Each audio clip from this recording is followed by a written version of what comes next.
Clara Reyes never imagined she would stand in a foreclosure auction holding a paddle with the number 41 stamped across it. Not when her wallet held exactly $73. Not when her youngest daughter, Sophia, was wearing shoes with holes in the toes because new ones cost money Clara didn't have. Not when every bone in her body screamed that she should be at home filling out job applications instead of standing in a county building that smelled like floor wax and broken promises. But there she was, paddle 41, back row, the only bidder in the room who looked like she had arrived on a bus instead of in a sedan. The property on the block was Lot 27 on the county foreclosure list, a decommissioned egg processing facility on 4.6 acres at the end of Poultry Road in Braxton Falls, North Carolina. The listing described it as a mixed-use agricultural structure, approximately 11,400 square feet, featuring processing rooms, cold storage, loading docks, and an attached two-bedroom caretaker's residence. The description also noted significant structural deterioration, environmental liability concerns, active pest infestation, and outstanding code violations totaling $14,200. Nobody wanted it. The auctioneer had opened bidding at $500 and watched the room go silent. He dropped to $250, then $100, then $50. His voice took on the weary quality of a man who had tried to sell this particular property 4 times across 2 years and had watched it fail every single time. The Egg House, people in Braxton Falls called it. The curse on Poultry Road. The place where old Aldrich Voss had run his poultry operation for 40 years before vanishing one winter morning in 2019 without explanation, leaving behind 12,000 chickens, a mountain of unpaid taxes, and a smell that neighbors claimed they could detect from half a mile away on hot days. Clara raised her paddle at $11. The auctioneer blinked. He looked at her like she had spoken in a language he didn't recognize. He asked her to confirm the bid. She confirmed it. He asked if anyone else wished to bid. Nobody did. The gavel came down with a sound that felt less like victory and more like the click of a lock on a door she couldn't see behind. Sold to paddle 41. $11. The woman beside Clara, a real estate investor from Raleigh with a leather portfolio and nails that had never known manual labor, leaned over and whispered with a smile that carried the particular cruelty of someone who believed poverty was a character flaw. Sweetheart, they couldn't pay me $11 to take that place. You just bought yourself a decade of headaches. Clara didn't respond. She was too busy doing math in her head. $11 for the property. The $14,200 in back taxes she would need to negotiate with the county. The cost of making a condemned egg processing plant livable for herself and 2 daughters. Numbers that didn't add up to anything except desperation dressed in the clothing of opportunity. But Clara had learned something important over the past 3 years. Something Marcus, her ex-husband, had tried to beat out of her with fists and words and silence that hurt worse than either. She had learned that desperation wasn't weakness. Desperation was fuel. It burned ugly and it burned fast, but it burned, and sometimes burning was the only way to move forward when the world had taken everything else away. She signed the paperwork with hands that trembled only slightly. The clerk processed her $11 payment with the expression of someone completing a transaction they found personally offensive. As Clara walked out of the county building into the harsh February sunlight, deed folded carefully inside the pocket of her second-hand coat, she thought about Sophia and Marisol waiting at Mrs. Gupta's apartment. She thought about the eviction notice that gave them 9 days. She thought about the shelter on 5th Street where she had already called to reserve beds, just in case, because Clara Reyes always had a just-in-case plan even when her actual plans fell apart. She had a house now, or something close to one. A caretaker's residence attached to a building where eggs had once been sorted and washed and packed into cartons by the thousands. It wasn't much. It was probably terrible, but it was hers in a way that nothing had been hers since she left Marcus at 3 a.m. with 2 sleeping children and a garbage bag full of clothes and drove until the gas ran out in a town she had never heard of. Braxton Falls wasn't supposed to be permanent. None of the stops were supposed to be permanent. She had come here 11 months ago because a woman at a truck stop had mentioned there was work at a canning factory and cheap rooms above the laundromat on Baker Street. The work turned out to be seasonal.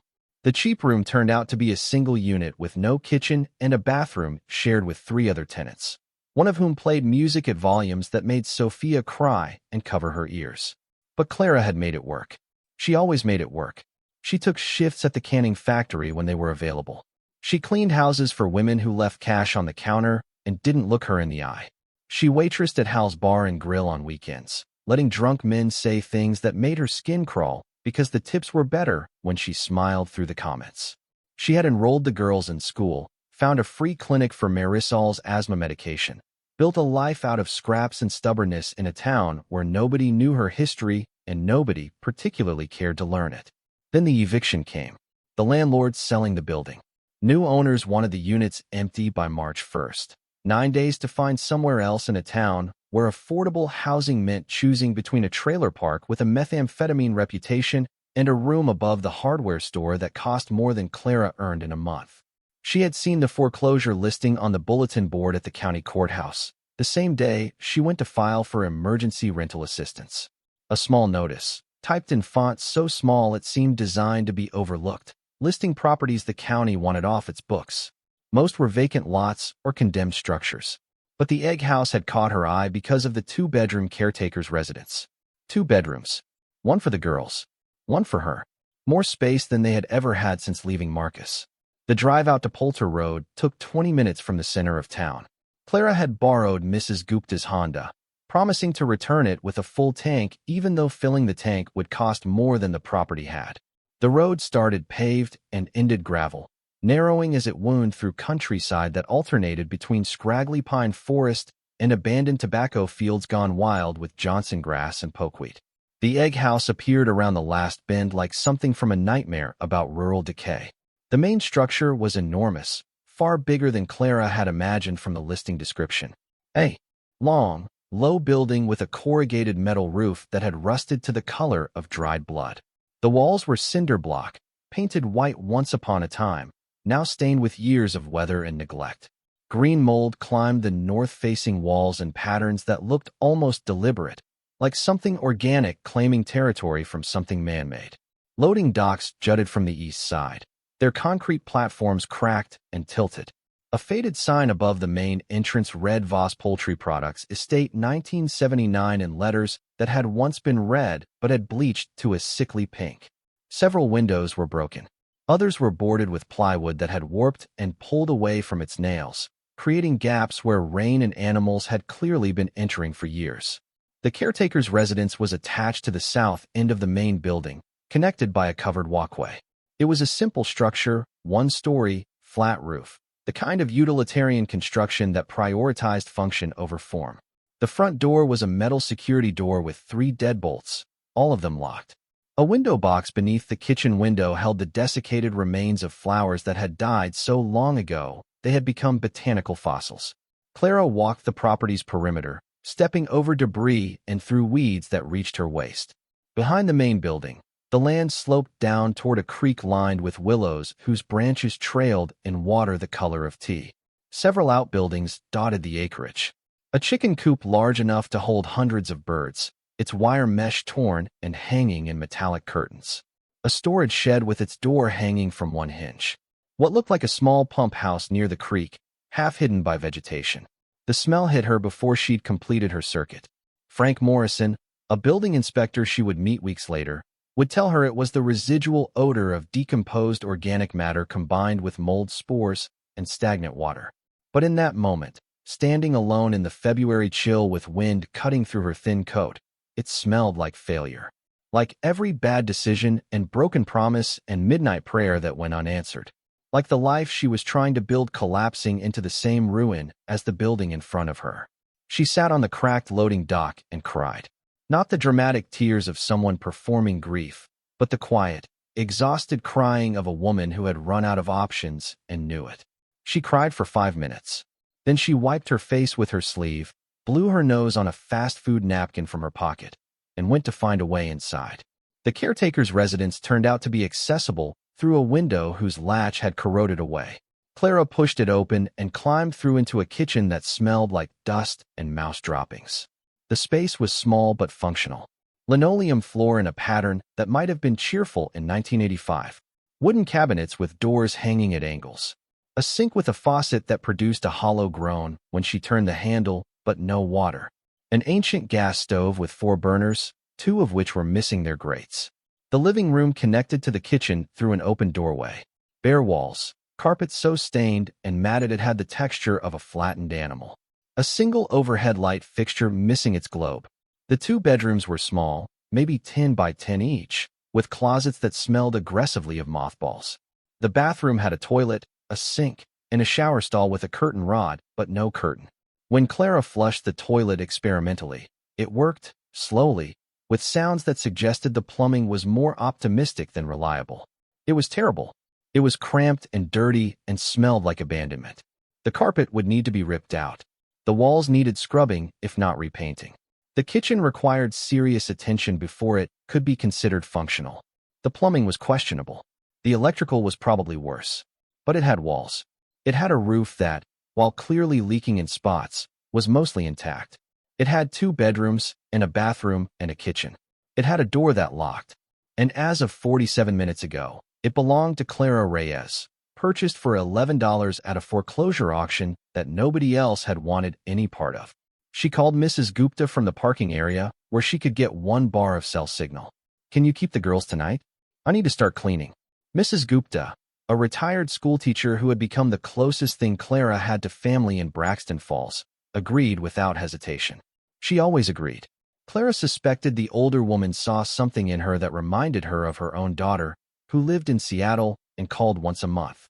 Whatever the reason, Mrs. Gupta's kindness had been the thin thread keeping Clara's life stitched together for months.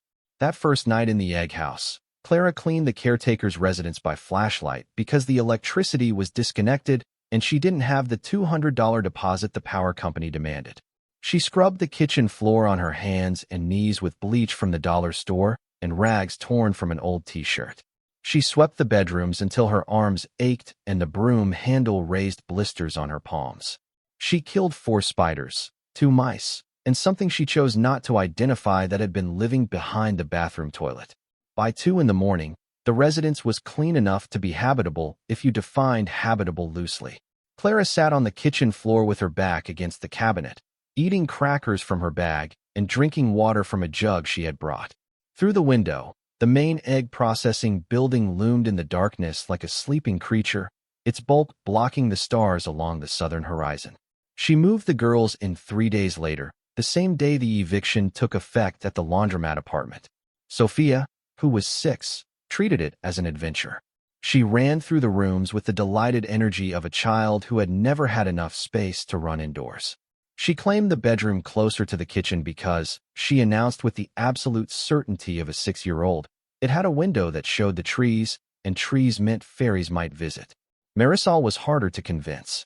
At 12, she had the suspicious eyes of a child who had been disappointed too many times to trust new situations. She stood in the doorway of their shared bedroom and took in the cracked ceiling, the bare bulb overhead, the carpet Clara had scrubbed but couldn't entirely save, and the window that looked directly at the rusted wall of the egg processing building. "This is where we live now?" Her voice carried the particular flatness of a preteen managing emotions she didn't have vocabulary for. "In an egg factory. It's a house," Clara said carefully, trying to project confidence she didn't feel. "Our house. We own it. It smells. We'll fix that. It's ugly. We'll fix that too." Marisol dropped her bag on the floor with a thud that communicated everything she couldn't or wouldn't say. Then she pulled out her homework and sat on the carpet and began writing with the aggressive focus of someone using academics as armor against a reality she refused to accept. Clara watched her older daughter and felt the familiar knife twist of guilt that accompanied every decision she made as a single mother. The guilt of not providing enough, of dragging her children through circumstances no child should have to navigate, of being so consumed by survival that she sometimes forgot to be the parent her daughters needed rather than just the provider. But the guilt was a luxury she couldn't afford to indulge. So she went to the kitchen and started making dinner from canned soup and the last of the bread Mrs. Gupta had given them. And she pushed the guilt down where it lived alongside the fear and the anger and the small, stubborn flame of hope that refused to go out no matter how many times the world tried to smother it. Word spread through Braxton Falls the way things always spread in small towns. Through whispers at the grocery store and comments at the gas station and conversations at church that weren't quite gossip, but weren't quite not gossip either. The single mom bought the egg house. The one on Poultry Road. The cursed one. Can you believe it? $11. She must be out of her mind. Clara heard the talk everywhere she went. At Hal's Bar and Grill, where she still worked weekend shifts, customers asked about her mansion with grins they didn't bother to hide. At the canning factory, a coworker told her she should check for bodies because everyone knew old Aldrich Voss had been crazy and probably buried things out there that shouldn't be dug up. At the school, another parent had pulled her aside with the concerned expression of someone delivering bad news they secretly enjoyed sharing and warned her that the property had been investigated twice for environmental contamination from the poultry operation. The worst came from Donna Babcock, who managed the Dollar General where Clara bought most of their groceries because it was the only store she could afford. Donna was the kind of woman who wielded information like a weapon, distributing it with precision designed to maximize damage while maintaining plausible deniability as a concerned citizen. "I heard you're living out at the Voss place," Donna said one Tuesday evening while scanning Clara's items with deliberate slowness. "With your girls." Her eyes moved to Sophia, who was examining a display of cheap toys with the focused longing of a child who knew better than to ask. "We are." Donna's smile tightened into something that looked like sympathy but functioned as judgment. "Honey, that place has been condemned twice. There's probably asbestos in the walls, and Lord knows what in the soil from all those years of poultry waste. I'm not one to tell other people how to raise their kids, but social services might have opinions about children living in conditions like that." The implied threat landed with surgical precision. Clara felt the familiar ice form in her stomach, the same sensation she'd felt every time Marcus had smiled, that particular smile that meant pain was coming. She gathered her bags, took Sophia's hand, and left without responding, because responding to people like Donna Babcock gave them power they hadn't earned and didn't deserve. But the fear lingered. It woke her at 3 in the morning and sat on her chest like a physical weight. What if Donna was right? What if social services came? What if they took the girls? What if every sacrifice she had made, every mile she had driven to get away from Marcus, every degrading job and sleepless night and skipped meal, ended with her children being removed from her care because she had been stupid enough to buy a condemned egg factory for $11 and call it a home? She got up and made a list by candlelight because the electricity still wasn't connected. A list of everything the caretaker's residence needed to pass any inspection that might come. She would fix it. She would fix everything. She had no money and no experience and no help. But she had 2 hands and a stubbornness that Marcus had never managed to break despite years of trying. The electricity came on a week later, after Clara negotiated a payment plan with the power company that spread the deposit across 4 months. The lights flickered when they first activated, the wiring protesting its return to service after years of dormancy. But they held, and that first evening with electric light, Sophia danced through the rooms, turning every switch on and on again with the reverence of a child who understood that illumination was not guaranteed. Water proved more complicated. The well pump needed replacing, a cost Clara couldn't begin to cover.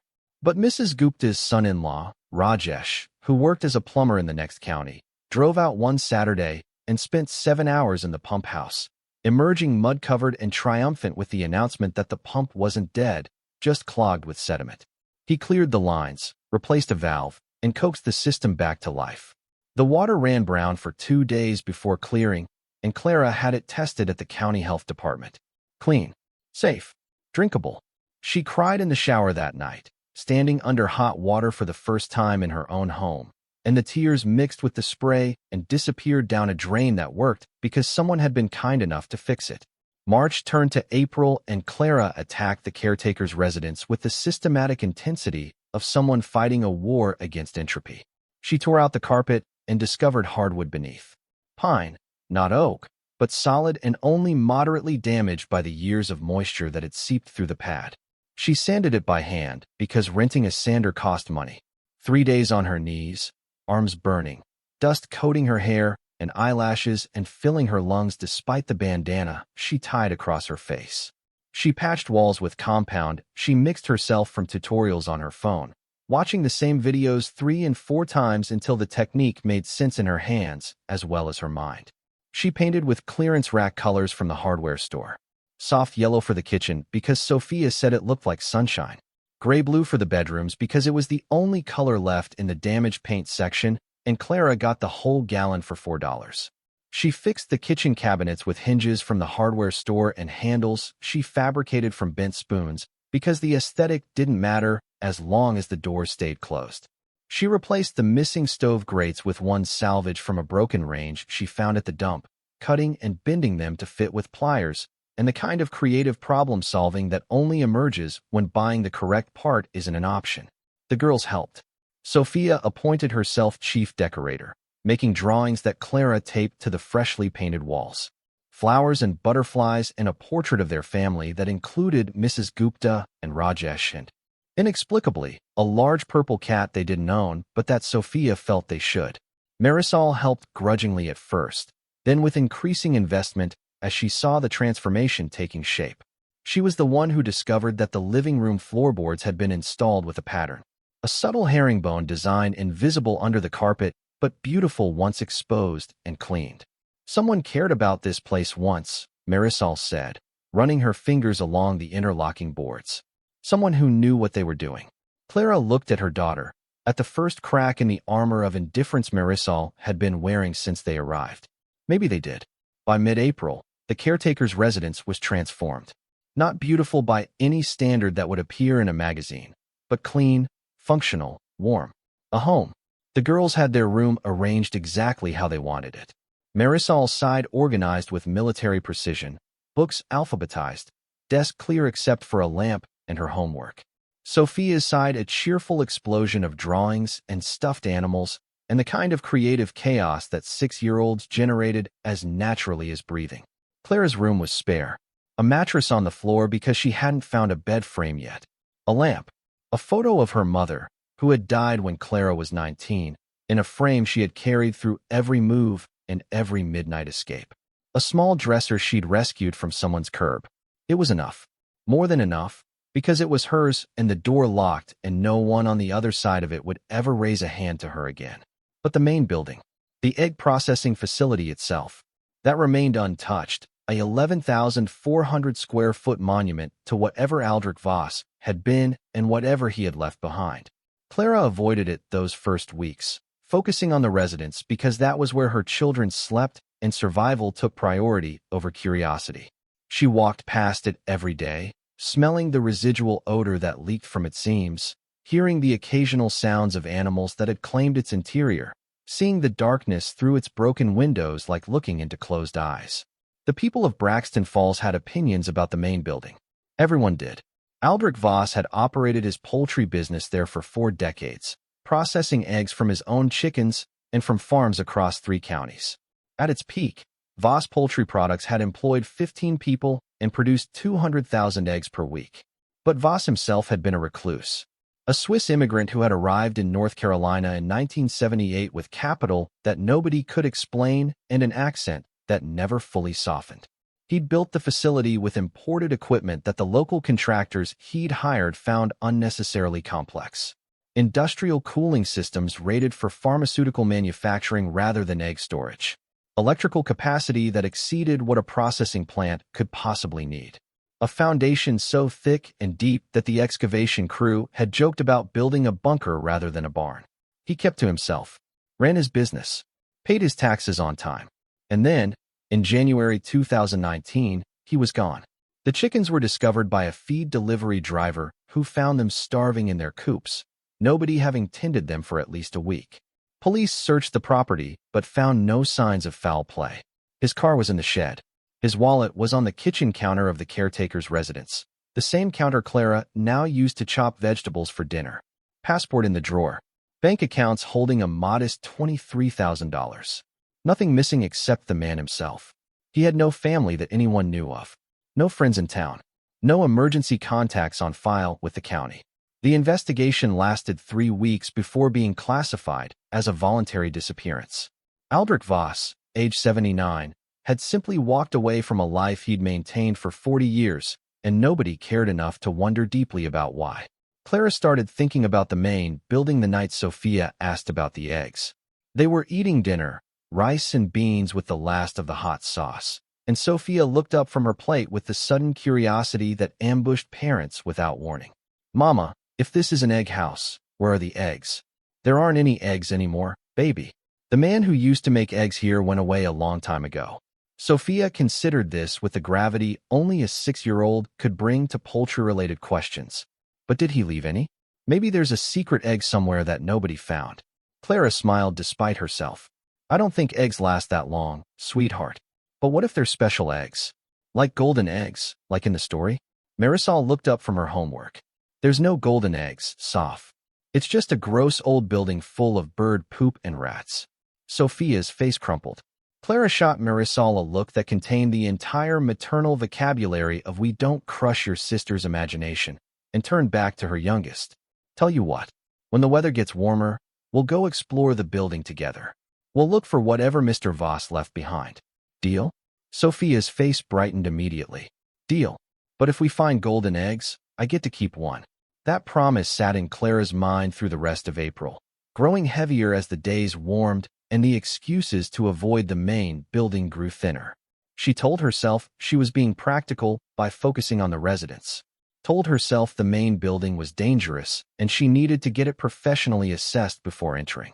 Told herself she didn't have time, between work and the girls and the endless list of repairs that never seemed to shrink no matter how many items she crossed off. But the truth was simpler and harder to admit. She was afraid. Not of the building itself, though it was genuinely intimidating in its scale and its decay. She was afraid of what she would find inside.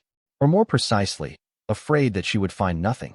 That the building would be exactly what it appeared to be, a rotting shell full of broken equipment and animal nests, and that her $11 purchase would be confirmed as the foolish, desperate act everyone said it was. Hope was the most dangerous thing Clara Reyes carried. She had learned this through years of bruising experience. Hope was what made you stay one more night when you should have left. Hope was what made you believe promises from mouths that had lied before. Hope was what made you sign a deed for $11 and imagine it might lead somewhere other than deeper into the hole you were already in. But hope was also what made you get up the next morning. What made you pack lunches and drive children to school and show up for shifts that paid less than dignity required. What made you sand floors until your knees bled and paint walls until your arms couldn't lift anymore. Hope was poison and medicine in the same bottle, and Clara could never quite stop drinking from it. The first Saturday in May dawned warm and clear, the kind of spring morning that made North Carolina feel like a promise kept.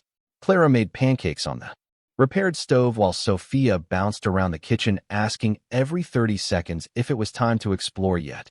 Marisol sat at the table with her tablet, pretending disinterest while clearly listening for details about the plan. Clara pulled on work boots, packed flashlights and water bottles, and led her daughters across the covered walkway to the main building's side entrance.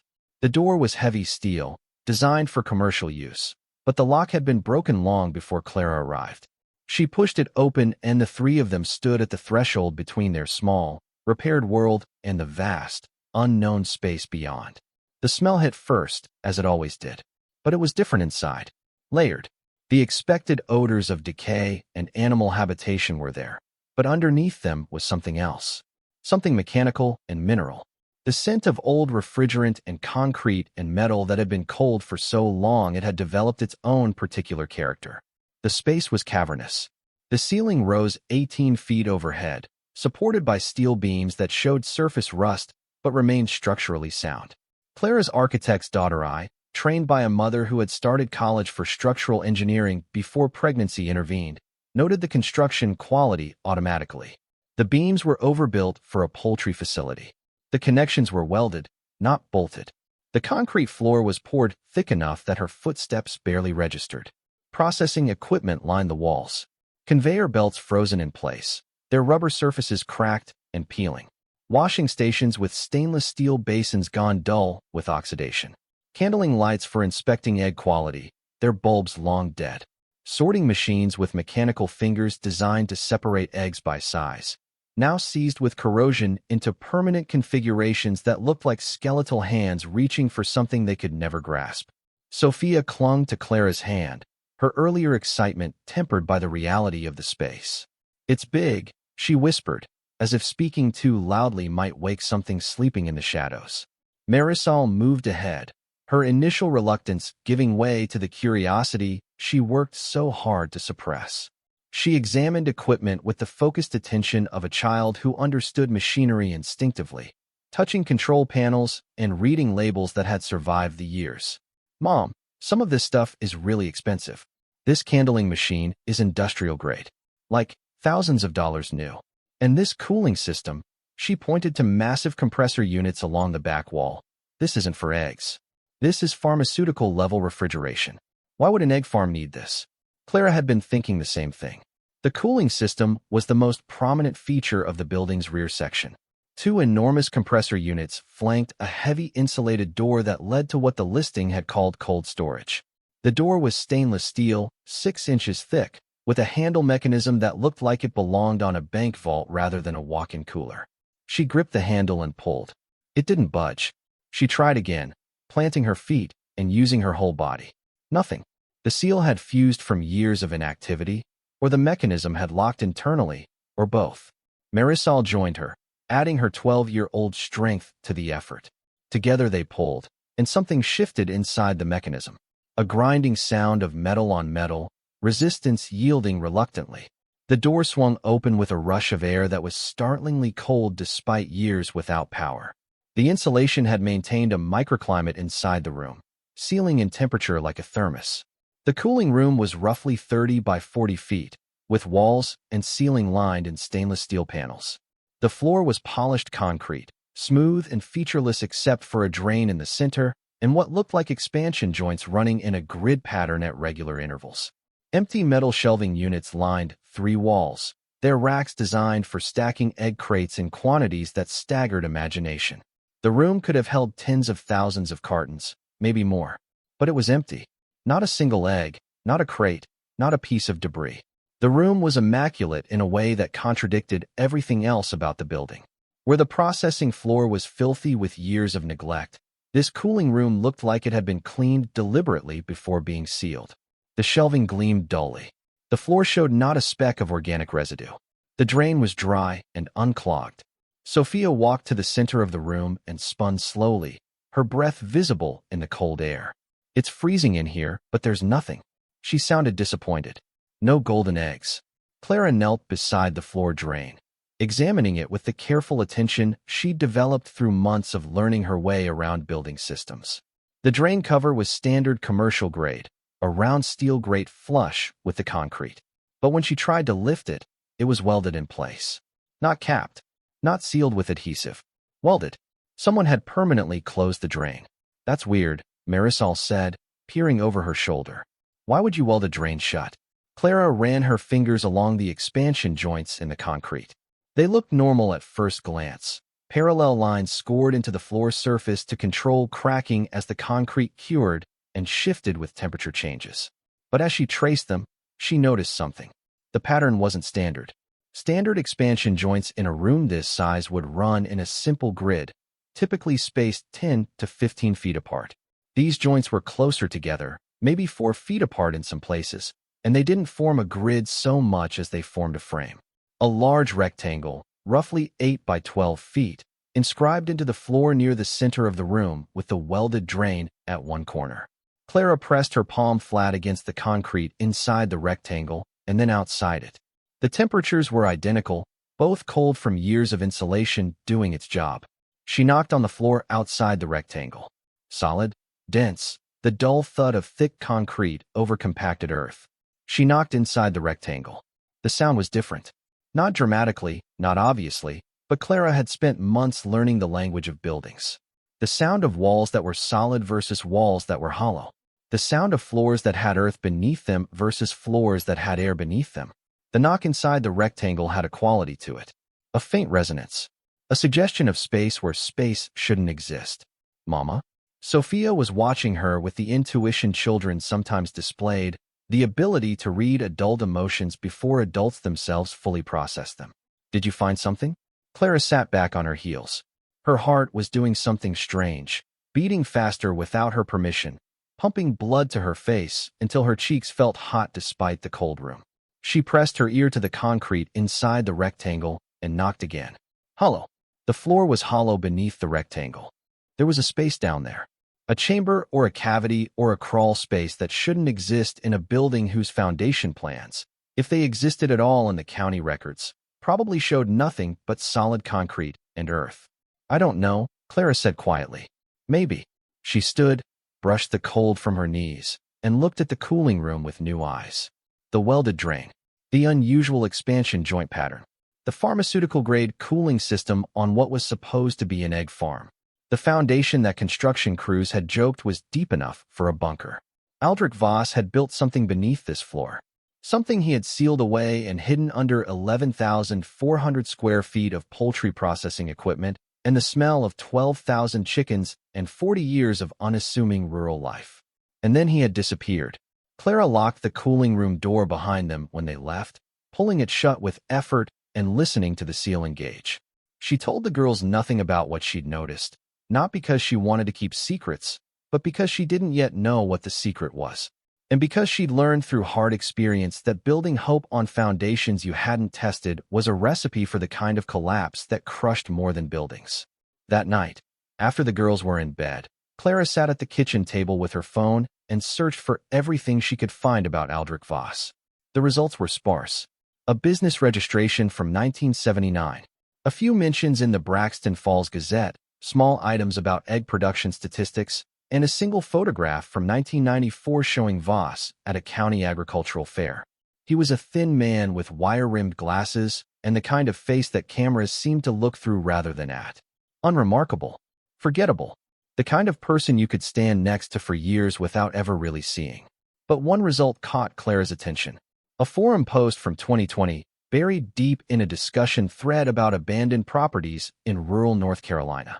Someone using the handle Appalachian Explorer had posted a comment about the egg house. Voss was not what he appeared.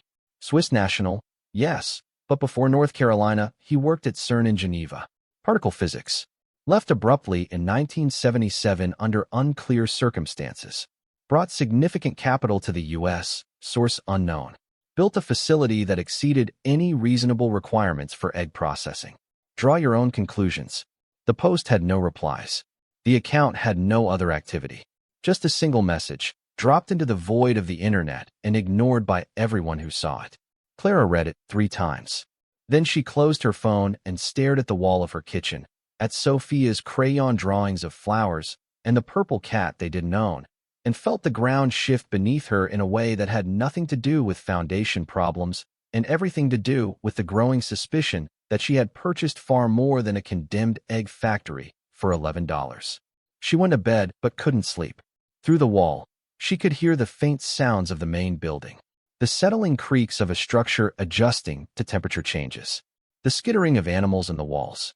And beneath all of it, if she listened carefully, if she pressed her imagination past the boundary of the rational, a low hum, almost subliminal, the kind of sound that existed right at the edge of perception, where hearing met imagination and neither could be sure which was doing the work.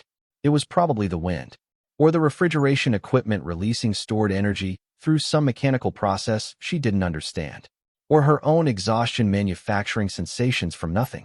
Probably. Clara rolled over and watched the moon through her curtainless window and waited for morning to come so she could start looking for answers to questions she hadn't known existed until a 6-year-old asked about golden eggs, and her mother had the audacity to listen. The following Monday, Clara went to the county records office during her lunch break from the canning factory. She requested the original building plans for the property at Poultry Road. The clerk, a young man who clearly wished he were anywhere else, searched the system with the minimum effort required and informed her that the plans were not available in digital format. They might exist in the physical archive, but accessing the archive required a formal request and a 3-week processing period. Clara submitted the request, paid the $15 processing fee that she couldn't afford, and spent her remaining lunch break eating a granola bar in the parking lot and thinking about expansion joints. She returned to the cooling room that evening after the girls were asleep. She brought a hammer, a screwdriver, and a flashlight. She felt like a trespasser in her own building, creeping through the dark processing floor past equipment that cast shadows like sleeping monsters against the far wall. The cooling room door fought her again, but she knew the trick now, lifting the handle slightly while pulling, compensating for the warped frame. Inside, the The cold remained constant, a sealed environment maintaining its own climate through sheer insulation and thermal mass. Clara knelt at the edge of the rectangle formed by the expansion joints and began tapping systematically with the hammer. Not hard enough to damage the concrete, just enough to hear the response. Solid, solid, solid, hollow, hollow, hollow, solid. The hollow section corresponded exactly to the area inside the rectangle. Whatever was beneath the floor, it was contained within a defined space, roughly 8 by 12 feet, starting about 6 inches inside the expansion joints and extending to a depth she couldn't determine from tapping alone. She tried the screwdriver next, working it into one of the expansion joints. The joint was filled with a flexible sealant that had hardened with age but still retained some elasticity.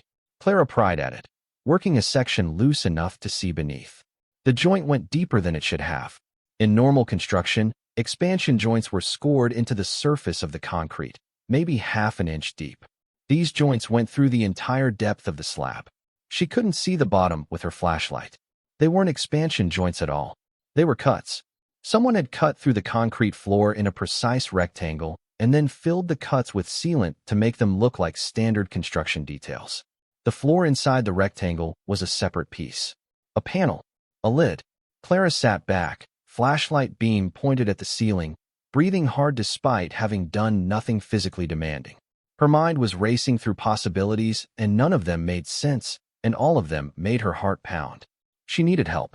She needed someone who understood concrete and construction and the kind of engineering that created hidden spaces beneath egg processing facilities.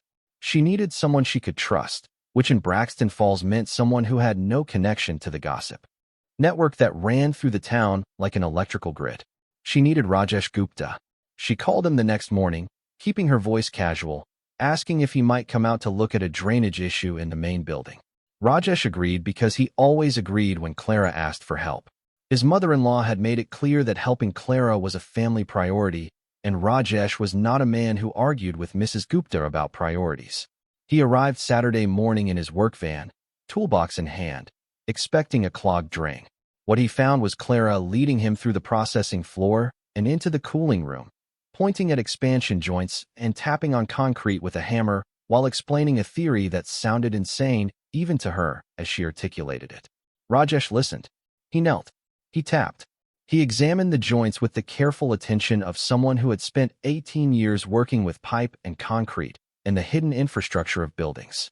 Then he sat back and looked at Clara with an expression she couldn't read. You're right. There's a void beneath this section. He rapped on the concrete again, tilting his head to listen. Maybe 3 or 4 feet deep, based on the resonance. And these cuts were made after the original pour. See the difference in the sealant color along this edge versus the ones at the perimeter? The perimeter joints are original construction. These were added later. Maybe years later. Can we open it? Rajesh pulled at his lip, thinking. We could. Diamond blade saw would cut through concrete this thick, but it would take hours and make a hell of a lot of noise and dust. There might be an easier way. He pointed to the welded drain. If someone built a chamber underneath and then covered it with a removable panel, they needed a way to service it. That drain isn't functional because the drain is a decoy. It's the access point. Weld it shut when you want to hide it. Cut the weld when you need to get in. Clara stared at the drain. The round steel grate that had been welded into permanent silence. The first thing she had noticed. The last thing she had expected to matter. Can you cut the weld? Rajesh went to his van and came back with an angle grinder, safety glasses, and the expression of a man who had abandoned all pretense of this being a plumbing call. The grinder screamed against metal, throwing sparks that bounced off the stainless steel walls like orange fireflies. The weld was thick, applied by someone who understood metalwork, but it was old and Rajesh was skilled. It took 15 minutes. When the last bead of weld metal separated, Rajesh worked a pry bar under the drain cover and lifted. Beneath the grate was not a drain. It was a handle, a recessed steel handle set into a circular plate that functioned as a latch mechanism. When Clara turned it, they heard the sound of bolts retracting, heavy metal sliding through channels with the smooth precision of machined parts. The panel inside the rectangle shifted. Not much, maybe a 1/4 inch downward as whatever mechanism had been holding it locked released its grip. A breath of air escaped from the gap, cold and dry, and carrying a scent Clara didn't recognize. Something faintly metallic, faintly sweet, like the inside of a new car mixed with old pennies. Rajesh looked at Clara. Clara looked at the panel. Through the walls of the cooling room, through the processing floor, through the caretaker's residence where her daughters slept in rooms she'd painted with her own blistered hands, the world continued spinning in its ordinary way. Cars on Poultry Road, birds in the pines, the creek running its perpetual course toward rivers that ran toward the sea. But here, in a room designed to keep eggs cold, in a building purchased for $11 by a woman with nothing left to lose, something was opening that had been closed for a very long time. Clara gripped the edge of the panel. Rajesh gripped the other side. Together, they lifted, and the concrete slab, which turned out to be only 2 inches thick rather than the 8-inch depth of the surrounding floor, a carefully crafted shell designed to look like structural concrete, but weighing a fraction of what real concrete would, pivoted upward on hinges concealed within the expansion joint cuts. Beneath it, a set of steel stairs descended into darkness. Clara pointed her flashlight down and saw the first step, the second, the third. The beam reached far enough to show 8 steps before the staircase turned and disappeared. The walls of the stairwell were poured concrete, smooth and dry. No water damage. No mold. No sign that time had touched this space at all. Rajesh's voice came quietly, stripped of its usual easygoing warmth. Clara, what the hell did you buy? She didn't know. She only knew that an egg farmer from Switzerland who had once worked at CERN had built something beneath his cooling room floor and hidden it behind welded drains and fake expansion joints and 40 years of unremarkable rural existence. And now it was hers. She descended the first step, then the second, then the third. The cold of the cooling room gave way to a different temperature, moderate, constant, the climate of a space engineered to maintain stability rather than merely withstand weather. The flashlight beam swept ahead of her like a probe reaching into the unknown. Behind her, Rajesh followed. Above them, the world waited for whatever came next. The staircase turned at the 8th step, reversing direction and continuing down another 8 steps into a space that opened around Clara like a held breath finally releasing. She stopped at the bottom and swept her flashlight across the room, and the beam caught surfaces that threw light back at her in ways concrete and steel could not. The chamber was large, maybe 20 by 30 feet, with a ceiling high enough that Clara couldn't touch it with her arm fully extended. The walls were not concrete down here. They were lined with something else entirely. Panels of brushed stainless steel that gleamed dully in the flashlight beam. Seamless joints running floor to ceiling with the precision of laboratory construction.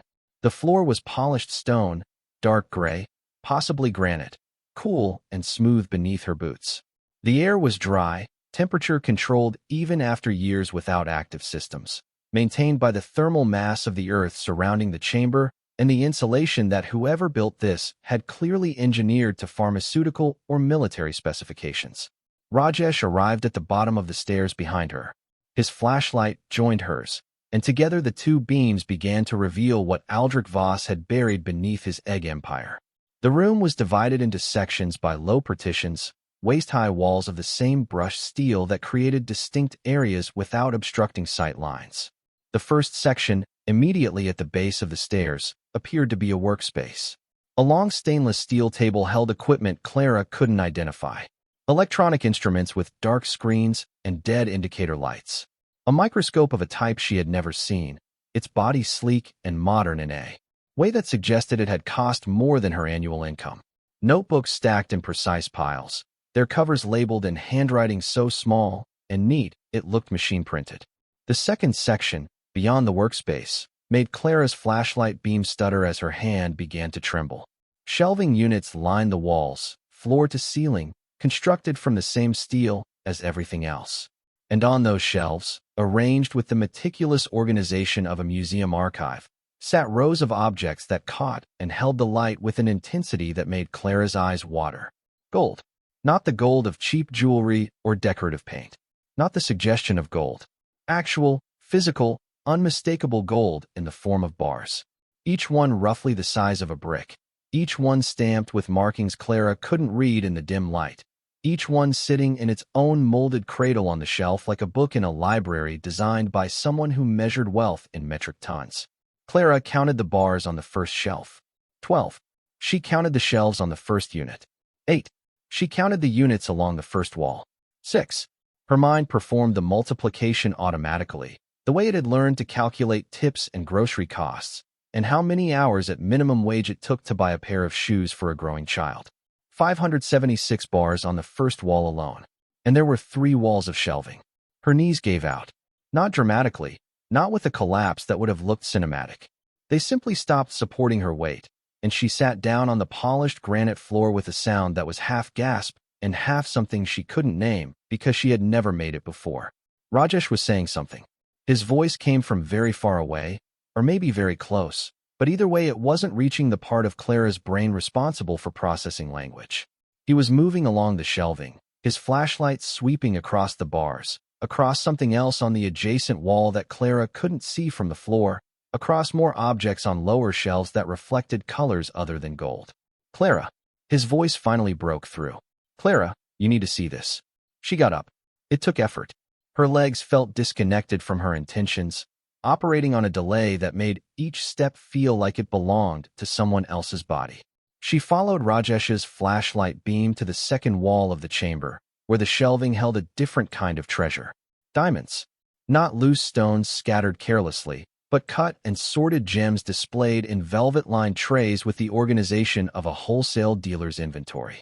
Each tray was labeled with specifications Clara could barely read in the dim light, but which included numbers and letters that she would later learn referred to carat weight, clarity grade, and color classification. The stones ranged from small, maybe a quarter carat, to large, several that appeared to be 10 carats or more, their facets throwing prismatic fire even in the weak illumination of battery-powered flashlights. Below the diamonds, on the lower shelves, sat rows of what appeared to be coins. Gold coins in protective cases, each one labeled with dates and descriptions that spanned centuries. Clara picked one up with fingers that felt like they belonged to a stranger.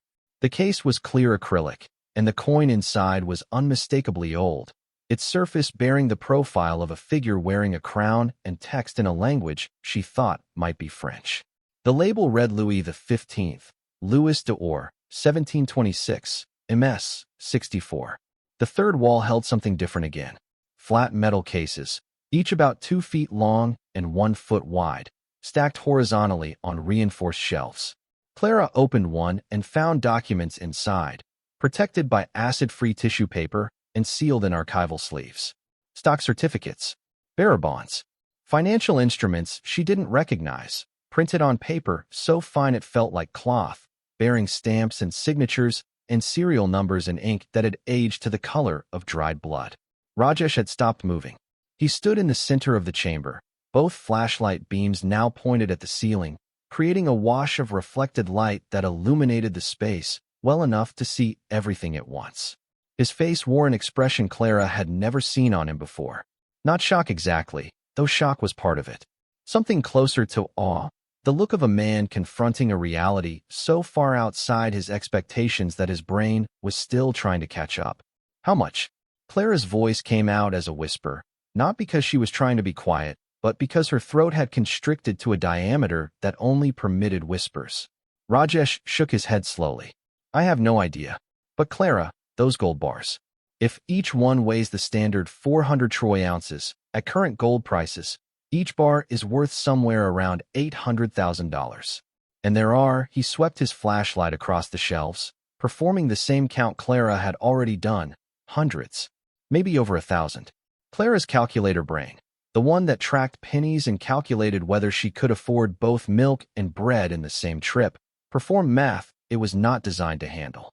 1,000 bars at $800,000 each. The number arrived in her mind like a foreign object, something that didn't fit in the space designated for financial calculations because the space had been built to hold numbers with 4 digits, not 9. $800 million. Just in gold. Before the diamonds. Before the coins. Before whatever those documents represented. The number was so large it became abstract, ceased to function as a quantity, and became instead a concept, like infinity or the age of the universe. Something you could think about but couldn't actually hold in your hands, couldn't carry to the grocery store, in exchange for bread and milk and shoes for a child whose feet grew faster than her mother's income. Clara sat down again. this time on purpose, lowering herself to the granite floor because her body had decided, correctly, that standing was an unreasonable expectation under the circumstances. "We can't tell anyone," she said. Rajesh looked at her sharply. "What? Not yet. We can't tell anyone about this yet. Think about it. Think about what happens if word gets out that there's—" She gestured helplessly at the shelves. "This under an egg factory owned by a woman who makes $11 an hour." Rajesh's expression shifted as the implications caught up with the discovery. People would come. Not just curious neighbors or gossiping townspeople, but people with resources and lawyers, and the kind of interest that manifested as pressure and threats and legal challenges that a single mother with $73 in her bank account couldn't fight. "We need to secure this," Clara continued, her survival instincts kicking in with the same force that had gotten her out of Marcus's house and across state lines and into a job within 48 hours of arriving in a town where she knew nobody. "We need to understand what this is, where it came from, and what our legal standing is before anyone else knows it exists. If Aldrich Voss was involved in something illegal, if this is stolen, if there are claims against it, we need to know before the vultures start circling." Rajesh nodded slowly. "My mother-in-law knows a lawyer. Immigration attorney. Not exactly this kind of law, but he might know someone." "Not yet." Clara's voice carried an edge that surprised them both. "First, we need to document everything. Then we seal this back up, and we figure out our next move. Can you bring a camera?" They spent 3 hours in the chamber that day, photographing every shelf, every bar, every tray of diamonds, every case of documents. Clara counted methodically, creating an inventory on her phone's notes app that grew longer with each section of shelving. The gold bars numbered 1,247.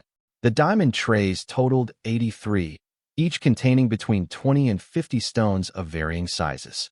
The coin collection filled 16 shelves, each coin individually cased and labeled. The document cases numbered 94, their contents still largely unexamined, because Clara wanted to handle them as little as possible until someone who understood archival materials could assess them properly. In the workspace section, Clara found something that put the physical treasure in a different context entirely. The notebooks on the steel table contained Aldrich Voss's handwriting, the same precise, almost mechanical script she would later see reproduced in published physics papers from the 1970s. The text alternated between English, German, and French, sometimes switching languages mid-paragraph, and was dense with equations and diagrams that Clara couldn't begin to interpret. But between the technical passages were personal entries, dated, sequential, written with the emotional flatness of someone more comfortable with numbers than feelings, but unable to entirely suppress the human behind the calculations. January 3, 1980. The facility is operational. Egg production provides sufficient cover and income to fund continued research without attracting attention. The irony of hiding fundamental physics behind poultry farming is not lost on me, but humor has always been a secondary consideration. March 17, 1985. Results continue to exceed theoretical predictions. The containment field holds stable at 3.7 Tesla without degradation over 72-hour test period. If the energy output scales as the models suggest, this changes everything. But everything is a dangerous word. The people who wanted my work at CERN understood its military applications before I did. I will not make that mistake again. November 2, 1991. Converted the first batch of research funding into physical assets. Gold primarily, supplemented with gemstones and rare coins for portfolio diversification. The irony again. A physicist turned egg farmer turned precious metals investor. But paper wealth can be seized, frozen, traced. Physical assets hidden properly can wait indefinitely for the right moment and the right person. The entries span decades, chronicling Voss's parallel lives as a reclusive poultry farmer and a physicist pursuing research he believed too important and too dangerous to publish through conventional channels. He described building the underground chamber in 1982, hiring contractors from 3 different states so no single crew saw the complete project. He described the cooling system, designed not for eggs, but as thermal camouflage, its energy signature masking the equipment running beneath the floor from anyone scanning for unusual power consumption. And he described the accumulation of wealth. Systematically, over 35 years, Voss had converted research results into money and money into physical assets, building a reserve he intended to fund the eventual publication and implementation of his work when the time was right. When the political landscape shifted enough. When the military applications he feared became less relevant than the energy applications he championed. The final entry was dated December 28, 2018, 3 weeks before Voss disappeared. The decision is made. I am too old and too tired and too alone to continue. The work is preserved in the primary archive. The assets are secured. The facility will pass to whoever the county assigns when the taxes go unpaid. I have no family, no heirs, no colleagues I trust sufficiently. So I leave it to chance and to the universe's sense of humor. Whoever buys an egg house for whatever pittance the county demands will inherit either a burden or a gift, depending on who they are and what they choose to do with what they find. I hope it is someone who needs it. I hope it is someone who understands that wealth without purpose is just weight. I hope they look beneath the surface. Most people never do. Clara read the entry twice, sitting on the cold granite floor of a chamber built by a man who had spent 40 years waiting for someone who would never come and who had finally given up and walked away, leaving everything to the random mercy of a foreclosure auction. She thought about the notice on the courthouse bulletin board, the yellowed paper everyone walked past, the listing nobody wanted, the $11 bid that the entire room had treated as a joke. Aldrich Voss had hoped for someone who needed it, someone who would look beneath the surface. And the universe, with the dark comedy it sometimes employed, had sent Clara Reyes. A woman so desperate that she had investigated a condemned egg factory because desperation sharpened vision to see opportunities in places others saw only trash.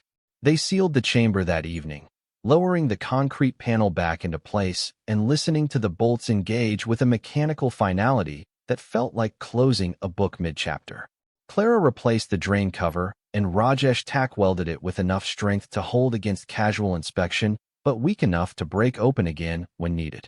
They swept the cooling room floor to eliminate footprints in the dust and closed the heavy insulated door behind them. Outside, the spring evening was warm and alive with the sounds of frogs and insects and the creek running its perpetual course. Clara stood in the fading light and felt the weight of the secret settle across her shoulders like a physical load. The gold alone was worth more money than she could conceptualize. The diamonds and coins added dimensions to the fortune that pushed it further into abstraction. And the notebooks, the research, the legacy of a physicist who had hidden his life's work beneath an egg farm. That was something she couldn't even begin to evaluate. She went home, made dinner, helped Sophia with her reading practice, checked Marisol's math homework, put the girls to bed, and then she sat at the kitchen table with a cup of coffee she'd made too strong because her hands were still shaking, and she began to plan. First, she needed legal counsel. Not Rajesh's mother-in-law's immigration attorney. Someone who specialized in property law, asset recovery, and the kind of situation that arose when a single mother found a fortune in a building she'd bought for the price of a fast food meal. Clara had no money for a lawyer, but she had something potentially more valuable. She had a story that any ambitious attorney would take on contingency just for the opportunity to be part of it. Second, she needed to understand Voss's legal status. Was he dead? Missing? Had anyone filed claims against his estate? Were there creditors, institutions, or governments with prior claims on the assets? The fact that the property had been sold at foreclosure suggested that no one had come forward, but absence of claims wasn't the same as absence of claimants. Third, and this was the part that kept her up until 3 in the morning, she needed to keep this secret until the legal ground was solid enough to build on. Because Clara understood something fundamental about the relationship between poverty and wealth. When a poor person acquired something valuable, the world didn't celebrate. The world investigated. The world questioned. The world sent lawyers and auditors and journalists and people with suits and badges who wanted to know exactly how someone like her had come to possess something like this. She thought about Marcus, about how he would react if he heard, about how quickly his lawyers would file motions claiming marital assets, despite the divorce, despite the restraining order, despite 3 years of silence.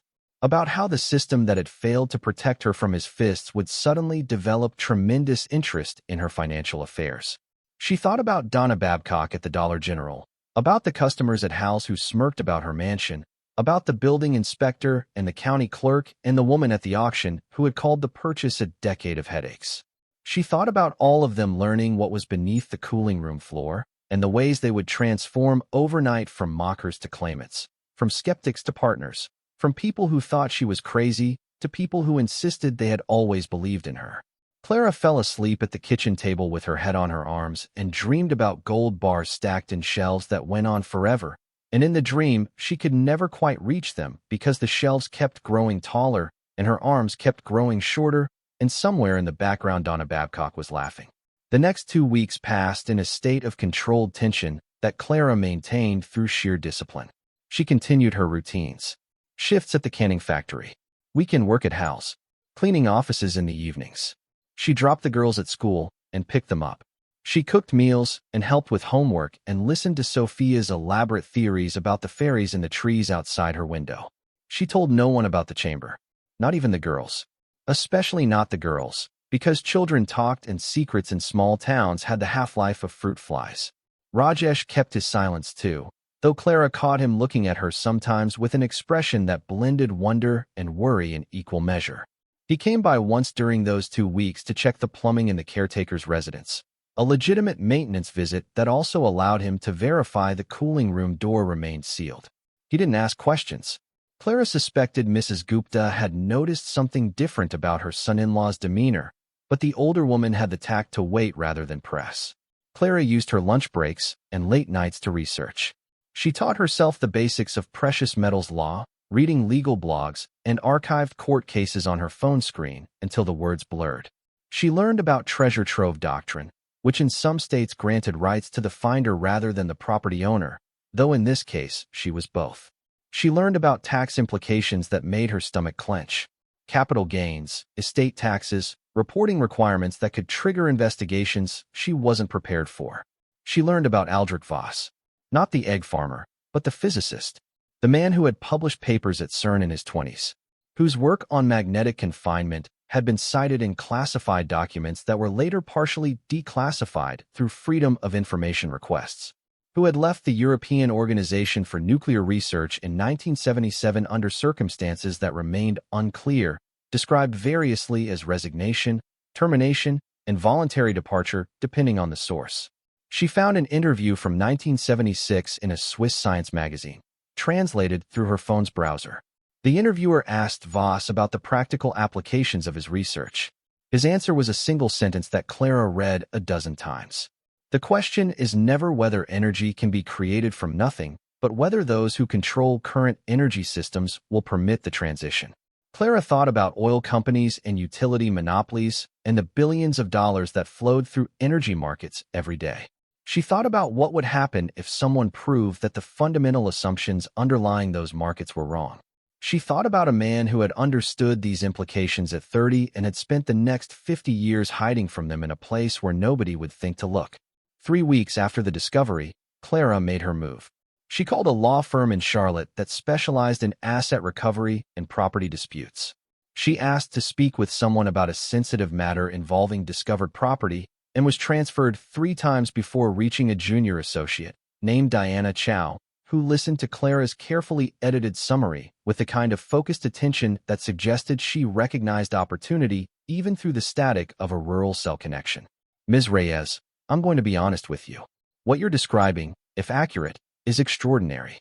I'd like to bring in our senior partner for a consultation. Can you meet us in Charlotte? Clara couldn't afford the gas to Charlotte. She certainly couldn't afford a day off work.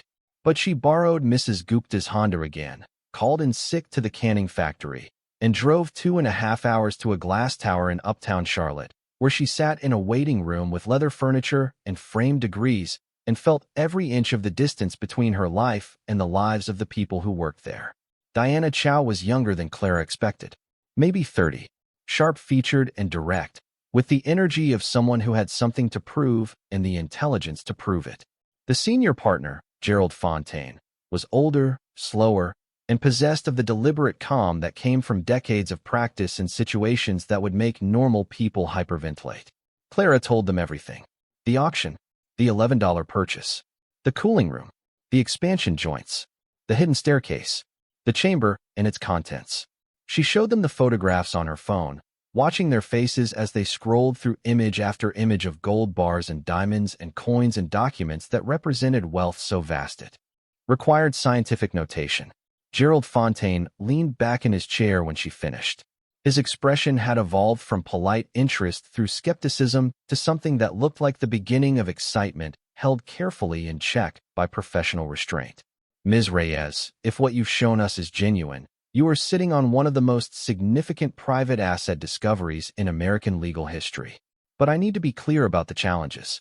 Establishing clear title to assets found on your property requires navigating treasure trove law, abandoned property statutes, potential estate claims, federal tax obligations, and possible international complications given the previous owner's Swiss nationality. Clara met his eyes. What do you need from me? Access. We need to see the chamber ourselves, document everything with forensic standards, and begin the legal process of establishing your claim. We'll work on contingency. Standard rate is 15% of recovered value. Given the potential magnitude, I'll offer 8% with a cap. Clara's mental calculator worked on numbers that made it stutter. 8% of even a conservative estimate was more money than she would earn in 1,000 lifetimes at the canning factory. But it was also less than letting someone else control the process and potentially losing everything. She agreed. They signed paperwork that afternoon. Clara drove home to Braxton Falls with a retainer agreement in her glove compartment and the sensation of having stepped off a cliff into air that might hold her or might not. Gerald and Diana arrived in Braxton Falls 3 days later, driving a rented SUV that attracted immediate attention on Poultry Road, where unfamiliar vehicles were noticed and discussed within hours. They brought a forensic appraiser named Paul Winslow, a quiet man with wire-rimmed glasses who specialized in precious metals authentication and whose reaction to the chamber would later be described by Diana as the only time she had ever seen him lose his professional composure. Paul spent 2 days in the chamber. He brought scales and testing equipment and magnification devices that he unpacked with the reverence of a surgeon preparing instruments. He weighed gold bars and tested their purity with acid and electronic density measurements. He examined diamonds through loupes and grating lights. He cataloged coins with reference materials he brought in reinforced cases. On the evening of the second day, he emerged from the cooling room with dust on his knees and an expression that had abandoned professional neutrality entirely. The gold is genuine. 999, 9 fine, consistent with Swiss refinery standards. The bars bear PMP Suisse hallmarks, one of the most respected refineries in the world. Based on my count and weight measurements, you have approximately 1,247 bars, each weighing 400 troy ounces. At current market prices, the gold alone is valued at approximately $298 million. Clara heard the number. It entered her ears and traveled to her brain and sat there like a stone dropped into still water, creating ripples that distorted everything around it. The diamonds are investment grade, GA certified, many still in their original grading reports. Preliminary valuation based on size, clarity, and current market suggests between $4 and $6 million for the collection. The coins are numismatic rarities spanning 5 centuries. Several are museum quality. Conservative auction estimates for the collection would be $3 to $5 million. Paul paused, adjusting his glasses with hands that had not trembled once during 2 days of handling objects worth hundreds of millions of dollars, but were trembling now.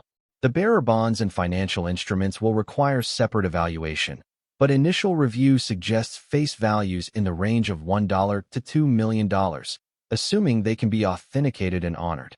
He looked at Clara with the wonder of a man who had spent 30 years appraising valuable objects and had never encountered anything on this scale. Ms. Reyes, the total estimated value of the assets in that chamber is approximately $309 million. Give or take. Clara's legs did not give out this time. She remained standing through force of will and the particular stubbornness that had carried her through everything else. She remained standing because her daughters were in the caretaker's residence doing homework, and Sophia was probably drawing pictures of the purple cat, and Marisol was probably pretending she didn't care about anything while caring deeply about everything, and their mother needed to be vertical when the world changed shape beneath her feet.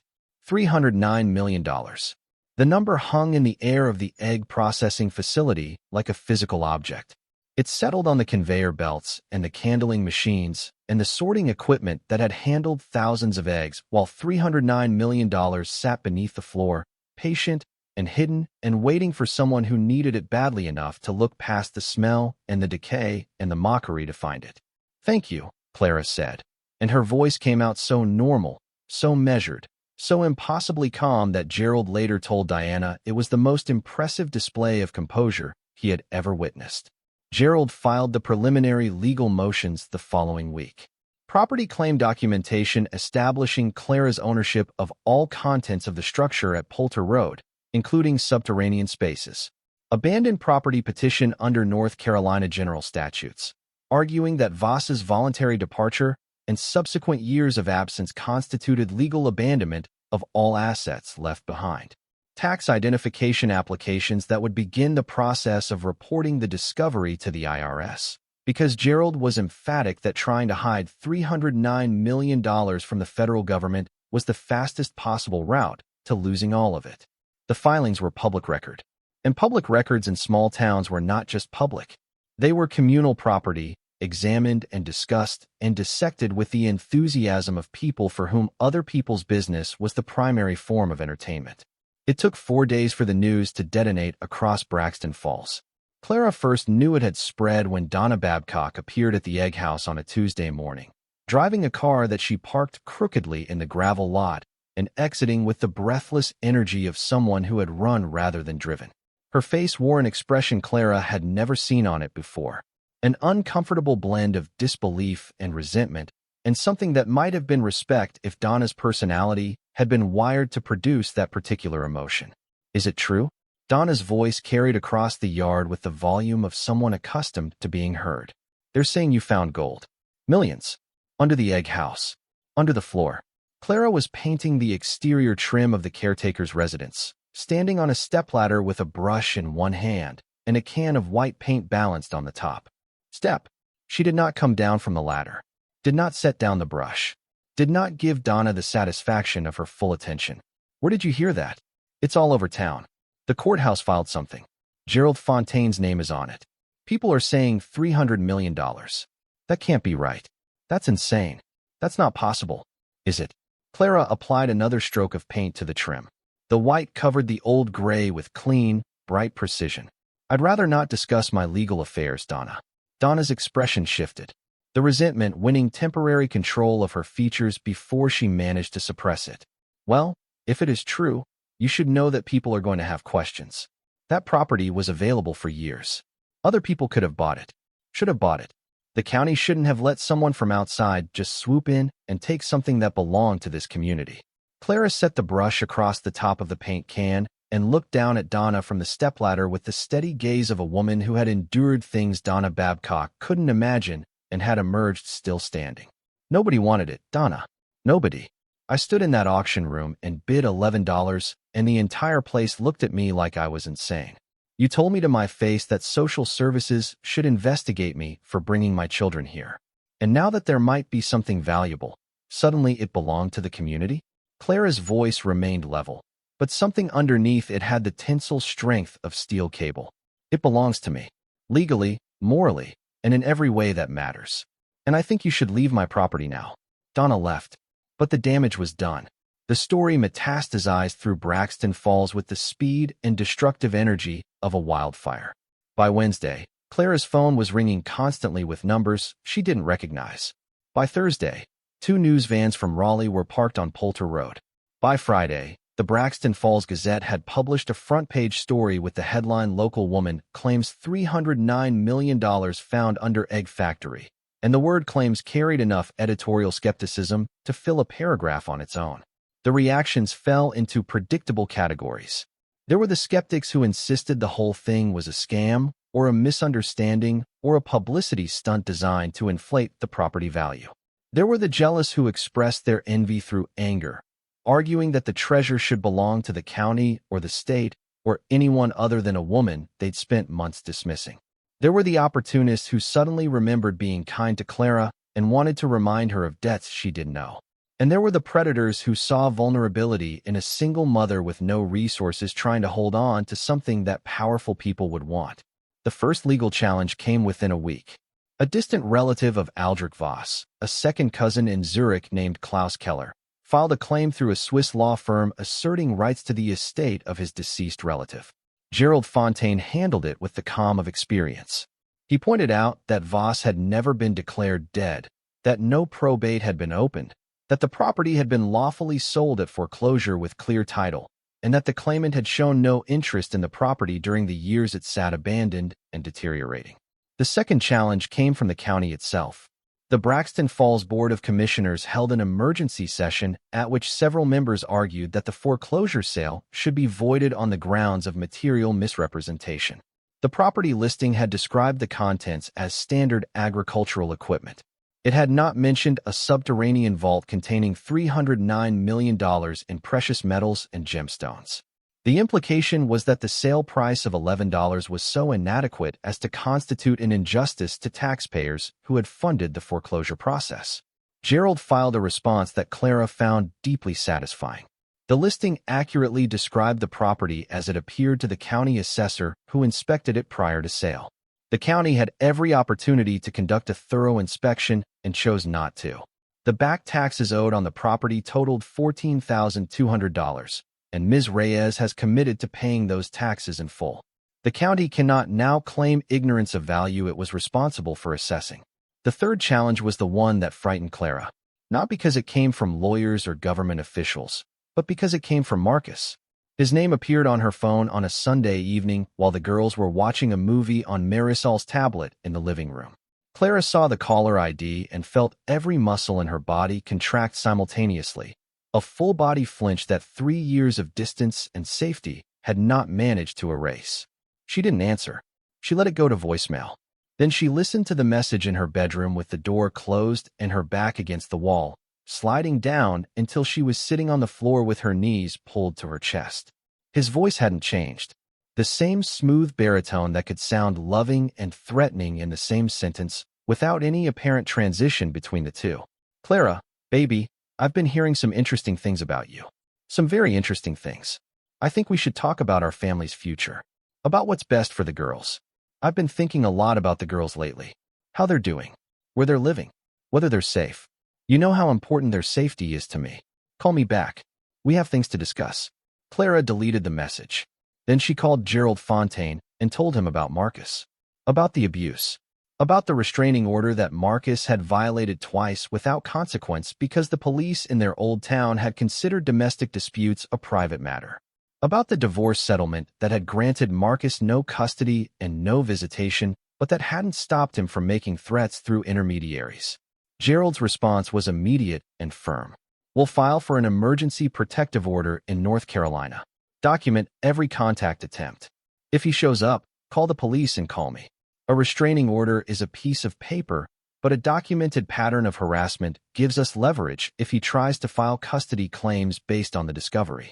Clara hung up and sat in the dark of her bedroom and listened to her daughters laughing at something on the tablet and felt the old fear rise like floodwater, filling spaces she thought she had drained.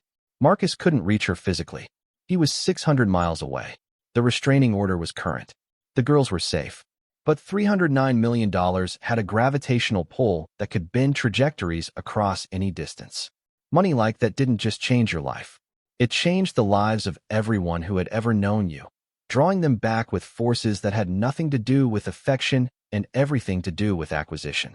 The community of Braxton Falls underwent its own gravitational shift. People who had mocked Clara for buying the egg house now treated her with a deference that felt more uncomfortable than the mockery. The manager at Hal's Bar and Grill offered her a raise she hadn't asked for. The canning factory supervisor suggested she might want to take some time off, paid, to deal with her legal matters. Parents at the school who had never spoken to her suddenly wanted to arrange play dates and carpools and coffee mornings. Mrs. Gupta remained unchanged, which Clara valued more than she could express. The older woman brought food and asked about the girls and commented on the paint colors Clara had chosen for the trim and never once mentioned gold or diamonds or the number that had transformed Clara from object of pity to object of fascination. Rajesh remained unchanged too, coming by to check the plumbing with the same quiet competence and refusing payment with the same gentle stubbornness. But Clara noticed that he had installed new locks on the cooling room door without being asked. Industrial-grade deadbolts that would resist anything short of power tools. He also installed motion sensor lights around the perimeter of the main building, wiring them himself on a Saturday afternoon, while Sophia, helped by handing him tools, and Marisol watched from the porch with the careful attention of a girl who was learning that some people showed love through actions rather than words. It was Marisol who finally forced the conversation Clara had been avoiding. 3 weeks after the news broke, on a school night, while Clara was washing dishes and Marisol was supposed to be doing homework. "Mom, is it true? The gold and the diamonds and all of it. Is it real?" Clara turned off the water, dried her hands on a towel that had been a gift from Mrs. Gupta, printed with chickens wearing sunglasses, which had been funny before they lived in an egg house, and was now ironically perfect. "Yes, baby. It's real." Marisol's face did something complicated. Multiple emotions competing for control of features that were still forming into the face they would eventually become. Clara watched her daughter process information that would have overwhelmed most adults. Watched the intelligence and the caution and the fierce protective instinct that Marisol had developed during years of living with a father whose moods could turn lethal without warning. "Are we safe?"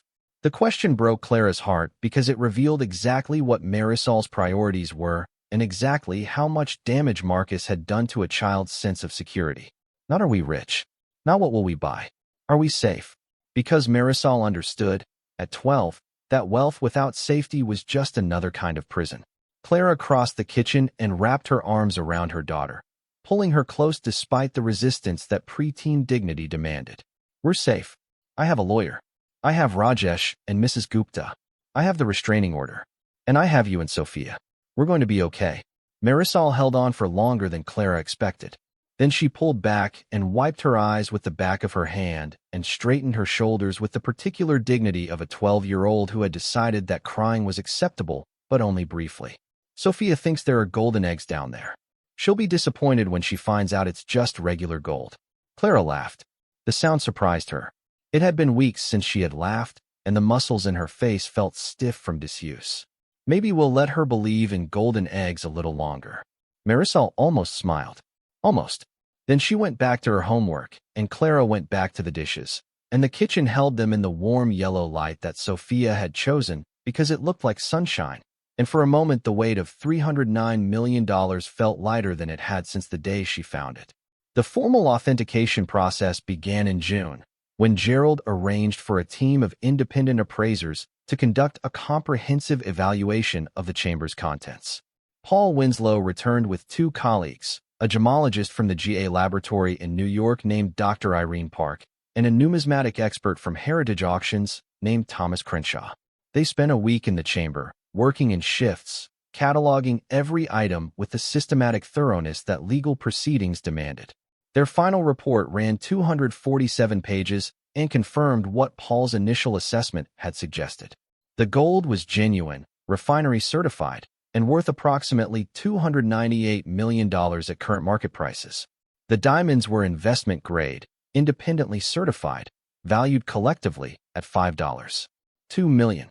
The coin collection included 312 pieces spanning 5 centuries, with individual specimens ranging from common circulated coins worth a few $100s to a 1787 brasher doubloon that Thomas Crenshaw appraised at $4.1 million.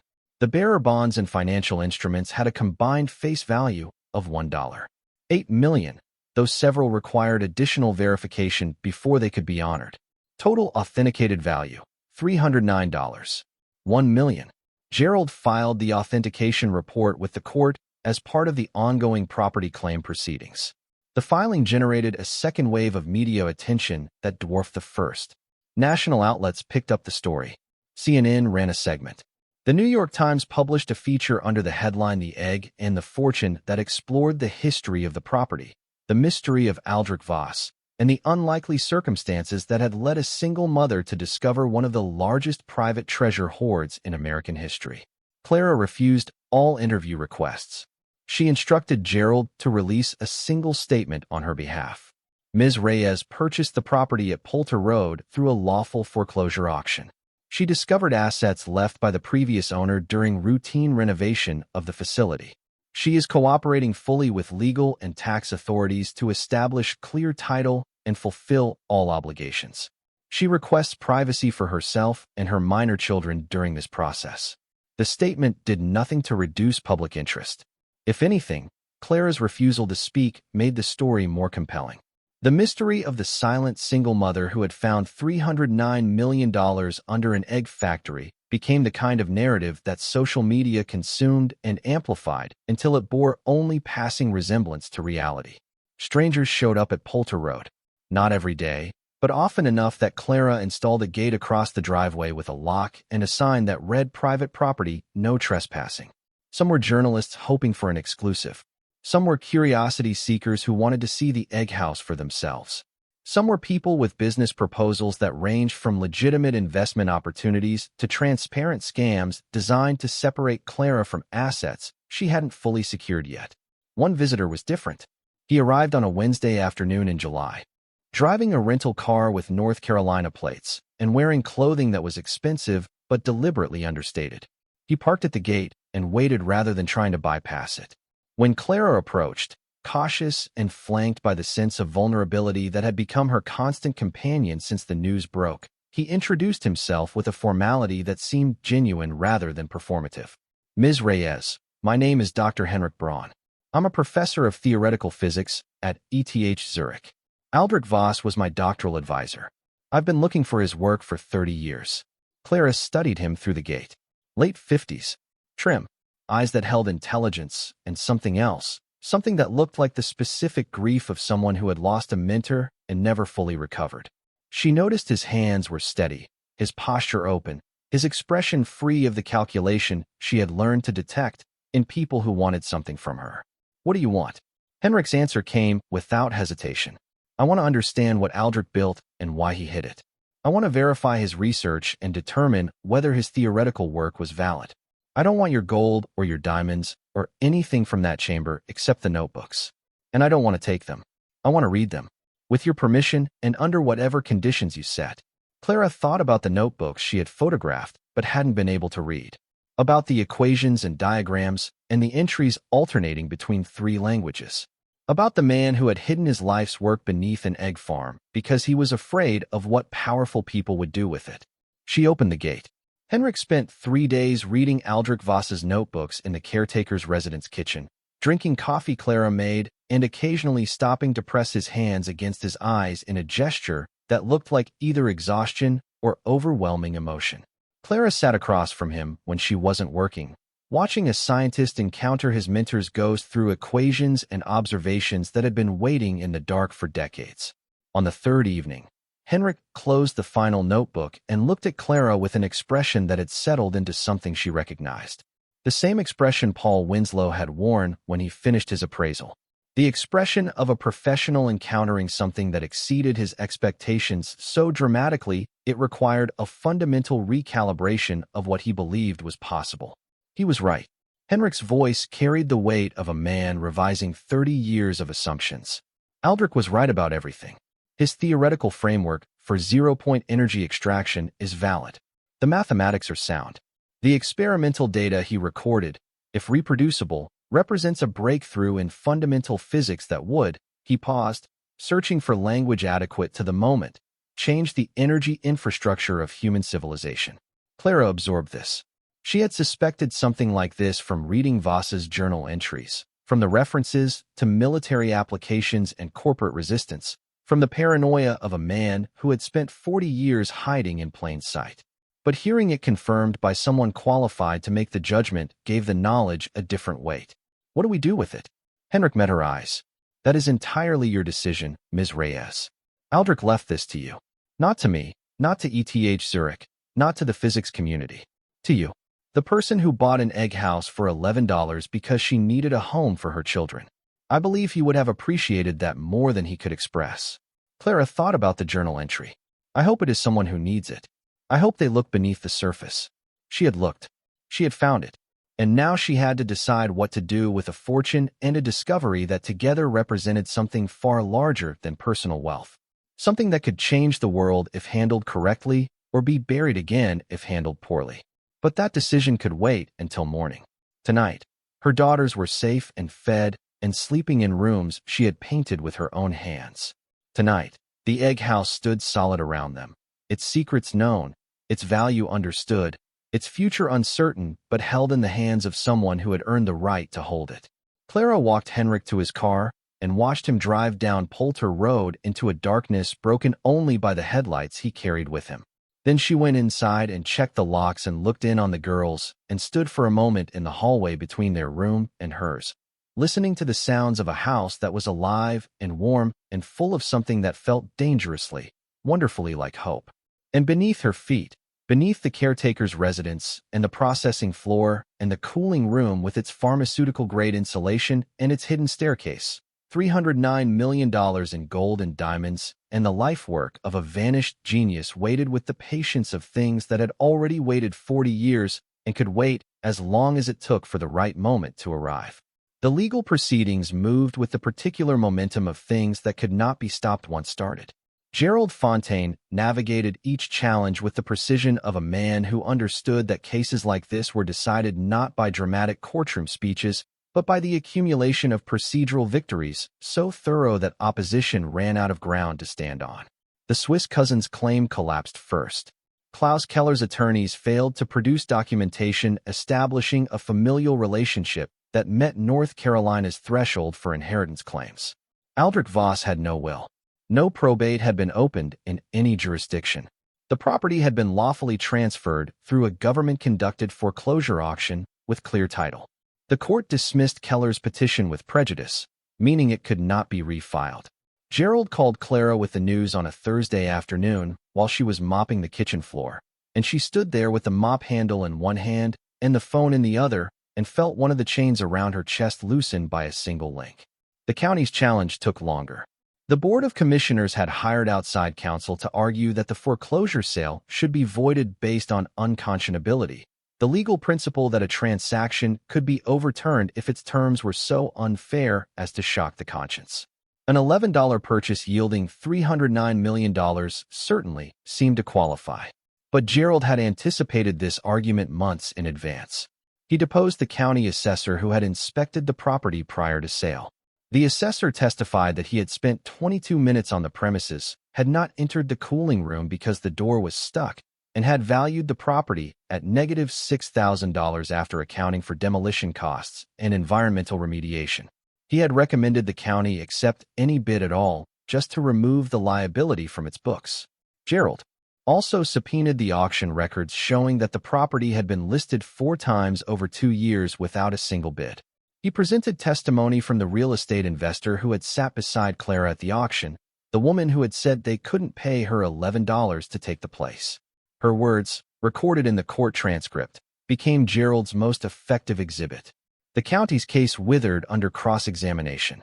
The judge ruled that the foreclosure sale was valid, that the county had fulfilled its statutory obligations, and that buyer's remorse on the part of a government entity did not constitute grounds for voiding a lawful transaction. He added, in language Gerald later framed and hung in his office, the county had every opportunity to investigate this property thoroughly before offering it for sale. Its failure to do so cannot now be remedied by penalizing the one person who recognized value where the county saw only liability. Clara received the ruling by email while sitting on the front porch of the caretaker's residence, watching Sophia chase fireflies in the warm July dusk. Marisol sat beside her, reading a book about marine biology that Mrs. Gupta had found at a library sale. The evening was ordinary in every way except for the document on Clara's phone screen that confirmed she was the legal owner of $309 million in discovered assets, subject to applicable taxes and any remaining claims that might be filed within the statutory period. She didn't tell the girls. Not yet. The moment felt too fragile for announcements, too precious for the weight of numbers that still felt more theoretical than real. Instead, she watched Sophia's small hands cupping fireflies and releasing them, the child's laughter carrying across the yard with the particular clarity of a sound that has no barriers to travel through, and she held the knowledge inside her chest like a second heartbeat. Marcus arrived in Braxton Falls on a Tuesday in August. Clara had been expecting him, the way you expected a storm whose approach you could track on radar long before the first drops fell. Gerald had warned her that the restraining order was enforceable, but not a physical barrier. That a man motivated by $309 million might calculate that the legal consequences of violation were worth the potential reward. He didn't come to the egg house. He was smarter than that, or at least cunning enough to maintain the appearance of compliance while probing for weakness. He checked into the Braxton Falls Motor Lodge and spent 3 days establishing a presence in town. He ate at Hal's Bar and Grill, where he introduced himself as the girl's father with the charming smile that had once made Clara believe he was capable of love. He attended a school board meeting as a concerned parent interested in his daughter's education. He visited the county clerk's office and requested public records related to the property on Poultry Road. Clara knew all of this because Braxton Falls, the same small-town gossip network that had spread her secret to the world, now functioned as an early warning system. Mrs. Gupta heard from a neighbor who worked at the motor lodge. The manager at Hal's called Clara directly because he had noticed something in Marcus's smile that reminded him of men he'd served in the army alongside. Men who were pleasant until they weren't, and then it was too late. Marisol's teacher spotted Marcus at the school board meeting and sent Clara a message that night with the careful concern of an educator who recognized predatory behavior regardless of its packaging. Clara called Gerald. Gerald called the police. The police visited Marcus at the motor lodge and informed him that the restraining order was active and that any attempt to contact Clara or the girls would result in immediate arrest. Marcus thanked them with the same smooth courtesy he had used when telling Clara he was sorry after breaking her collarbone and promised to respect all legal boundaries. Then he hired a lawyer, a local attorney named Dale Winsett who handled custody disputes and who, Clara learned through Gerald's network, had a reputation for aggressive tactics that sometimes crossed ethical lines but rarely crossed legal ones. Dale filed a motion requesting emergency custody review based on changed financial circumstances, arguing that the discovery of $309 million created a material change in the children's situation that warranted court oversight of parenting arrangements. The motion was transparent. Marcus didn't want custody. He wanted access to the fortune through the children, using them as leverage the same way he had used his fists, as instruments of control designed to bend Clara's will to his. Gerald dismantled the motion with surgical efficiency. He presented the restraining order, the police reports from their old town documenting domestic violence calls, the hospital records showing Clara's injuries, the divorce decree granting Clara sole custody with no visitation rights, the pattern of harassment that had continued despite legal prohibitions, and the voicemail Marcus had left, which Gerald played in the judge's chambers with Clara's permission, letting Marcus's own voice reveal the threat underneath the charm. You know how important their safety is to me. The judge denied the motion from the bench. She then issued an enhanced protective order expanding the geographic restriction to 500 feet from Clara, the girls, the egg house, and the girls' school. She recommended that the district attorney review Marcus's conduct for potential criminal charges related to stalking and violation of the existing restraining order. Marcus left Braxton Falls the next day. Clara watched his rental car drive past the end of Poultry Road from the kitchen window, recognizing the vehicle from descriptions the neighbors had provided. He didn't slow down, didn't look toward the egg house, just drove, steady and deliberate, heading west toward the highway that would take him back to a life where he no longer had power over hers. She didn't cry. She had used all her tears for Marcus years ago, spent them on nights when his footsteps in the hallway meant pain was coming and mornings when his apologies meant the cycle was starting again. What she felt now was different. It was the sensation of a door closing with absolute finality, a sound she hadn't known a heart could make, but recognized immediately as freedom. That evening, she told the girls, not about Marcus's visit, because some truths required protection rather than exposure, but about the fortune. She sat them down at the kitchen table after dinner, the same table where she had planned and worried and calculated and hoped for months, and she told them what was beneath the cooling room floor and what it meant for their lives. Sophia listened with wide eyes that grew wider with each detail, her imagination already converting gold bars into the elaborate fantasies that 6-year-olds constructed from raw material the world provided. Can we buy a horse? Can we buy a castle? Can we buy a zoo? Marisol listened differently, quietly, with the focused attention of a child who understood that information this significant came with responsibilities attached. She asked 2 questions. The first was practical. Do we have to move? No, baby. This is our home. We're staying right here. The second question was the one that made Clara's chest ache with the particular pain of recognizing your own damage reflected in your child's eyes. Can he take it from us? Clara reached across the table and took both of Marisol's hands. She held them firmly, the way you held something precious that you were promising to never let go. Nobody is taking anything from us. Not him. Not anyone. I promise. Marisol held on for a long moment. Then she nodded. Then, with the resilience that had become her defining characteristic, the ability to absorb impact and keep moving forward, she looked at her sister and said something that made Clara laugh until she couldn't breathe. Soph, we can't buy a zoo. Where would we put it? We already have an egg house. The IRS arrived in September. 2 agents, professional and thorough, who spent a week reviewing Gerald's documentation and the authentication reports and the property records and everything else that constituted the paper trail of $309 million emerging from beneath a concrete floor. They were polite. They were meticulous. They were the kind of government employees who took their work seriously without taking themselves too seriously, and Clara found herself respecting their competence even as she feared their authority. The tax assessment, when it came, was staggering but not unexpected. Gerald had prepared her for the numbers. Federal capital gains tax on discovered property treated as ordinary income. State tax obligations. Estimated quarterly payments that would begin immediately. The total tax liability came to approximately $114 million, payable over a structured timeline that Gerald negotiated with the care of someone who understood that the difference between a reasonable payment schedule and an unreasonable one could mean the difference between building a future and being crushed by obligations. $114 million in taxes. The number would have paralyzed Clara 6 months earlier. Now it registered as a problem with a solution, a large problem with a large solution, but manageable within the framework Gerald had built. The remaining $195 million, after taxes and legal fees and the costs of the authentication process and the security upgrades and all the other expenses that had accumulated like barnacles on the hull of a ship navigating unprecedented waters, was still more wealth than Clara could fully conceptualize. But she was learning to conceptualize it, not as a number on a screen or a stack of gold bars on a shelf, but as what it could become, what it could do, what it could build. Henrik Braun returned in October with a proposal that changed the trajectory of everything. He had spent the summer at ETH Zurich analyzing Voss's notebooks with a team of colleagues whose combined expertise covered quantum physics, energy systems engineering, and materials science.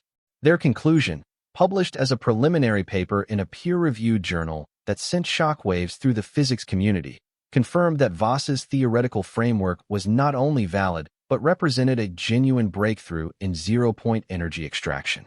The paper described Voss's work in language that Clara couldn't follow in its technical details but understood in its implications.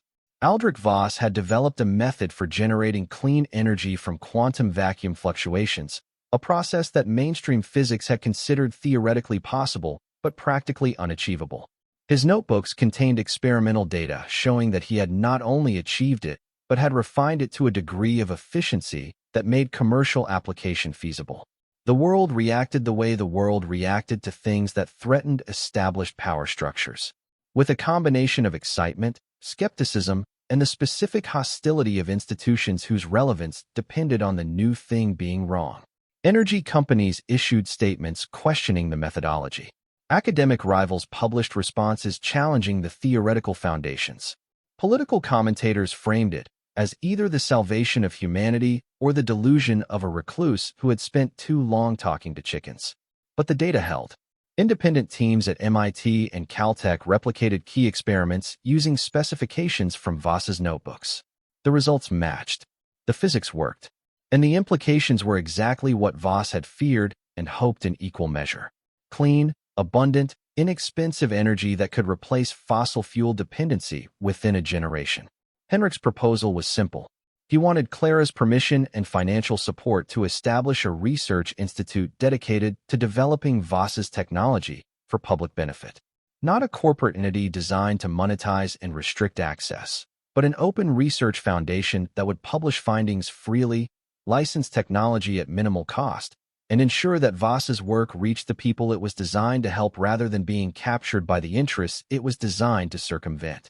He sat at Clara's kitchen table, the same table that had witnessed so many pivotal moments over the past year, and made his case with the quiet intensity of a man who had spent 30 years mourning the loss of knowledge he believed was gone forever.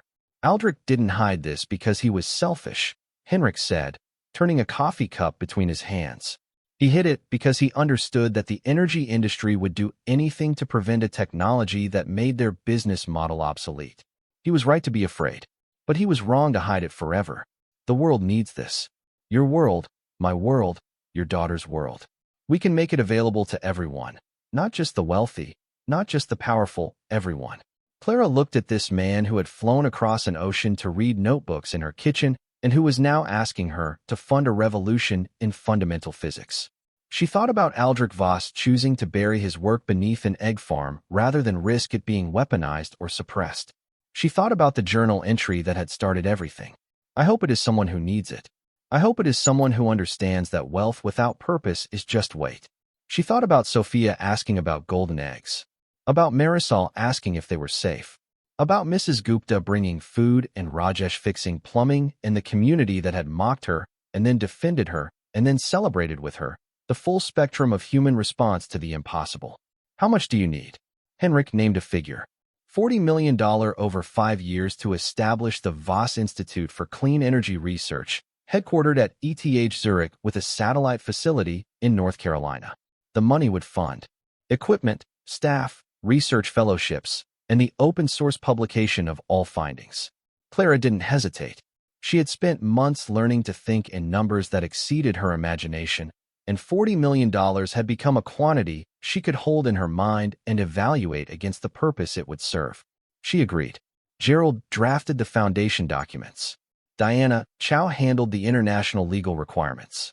And in November, exactly 1 year after Clara had stood in a foreclosure auction with $73 in her wallet and a paddle numbered 41, the Voss Institute for Clean Energy Research was formally established with an endowment of $40 million and a mission statement that read like the fulfillment of a promise made by a man who had died without knowing if it would ever be kept.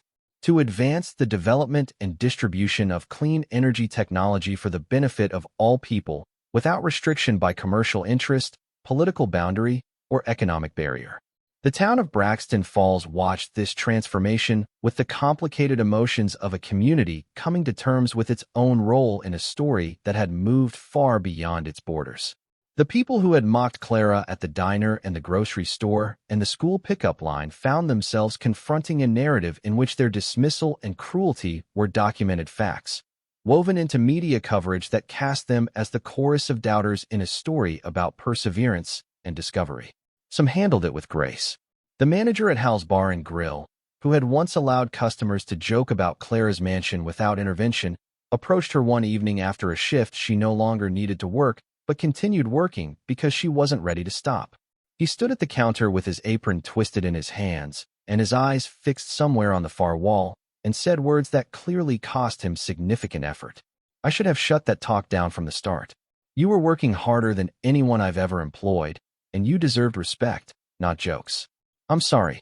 Clara accepted the apology with the same measured calm she had brought to every challenge over the past year. She didn't make it easy because it shouldn't have been easy. But she didn't make it cruel either, because cruelty was Marcus's tool, and she would not use it regardless of how justified it might feel. Others handled it less well. Donna Babcock, whose comment about social services had landed with surgical precision all those months ago, published a letter in the Braxton Falls Gazette arguing that Clara owed the community a share of the fortune because the community had supported her during her early months in town. The letter conveniently omitted the nature of that support, which had consisted primarily of gossip, judgment, and the suggestion that Clara's children be removed from her care. Gerald drafted a response that was never sent because Clara decided it wasn't worth the energy. Donna's letter generated its own rebuttal from the community, letters and social media posts and conversations at the post office and the gas station that collectively established the factual record. Clara Reyes had received no community support during her first months in Braxton Falls. She had received Mrs. Gupta's kindness and Rajesh's plumbing skills and nothing else from a town that had been too busy laughing to notice a woman drowning. The truth, as it often did, proved more powerful than any rebuttal Clara could have written. Frank Morrison, the county building inspector who had examined the egg house during its years as a foreclosure listing, came by the property in late November.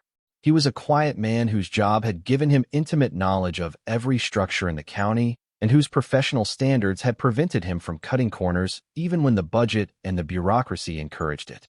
He walked the property with Clara, noting the improvements she had made to the caretaker's residence, the security upgrades to the main building, the new gate and the motion sensor lighting, and the repairs to the loading dock that Clara had completed because the work gave her a sense of control that the legal and financial proceedings sometimes stripped away.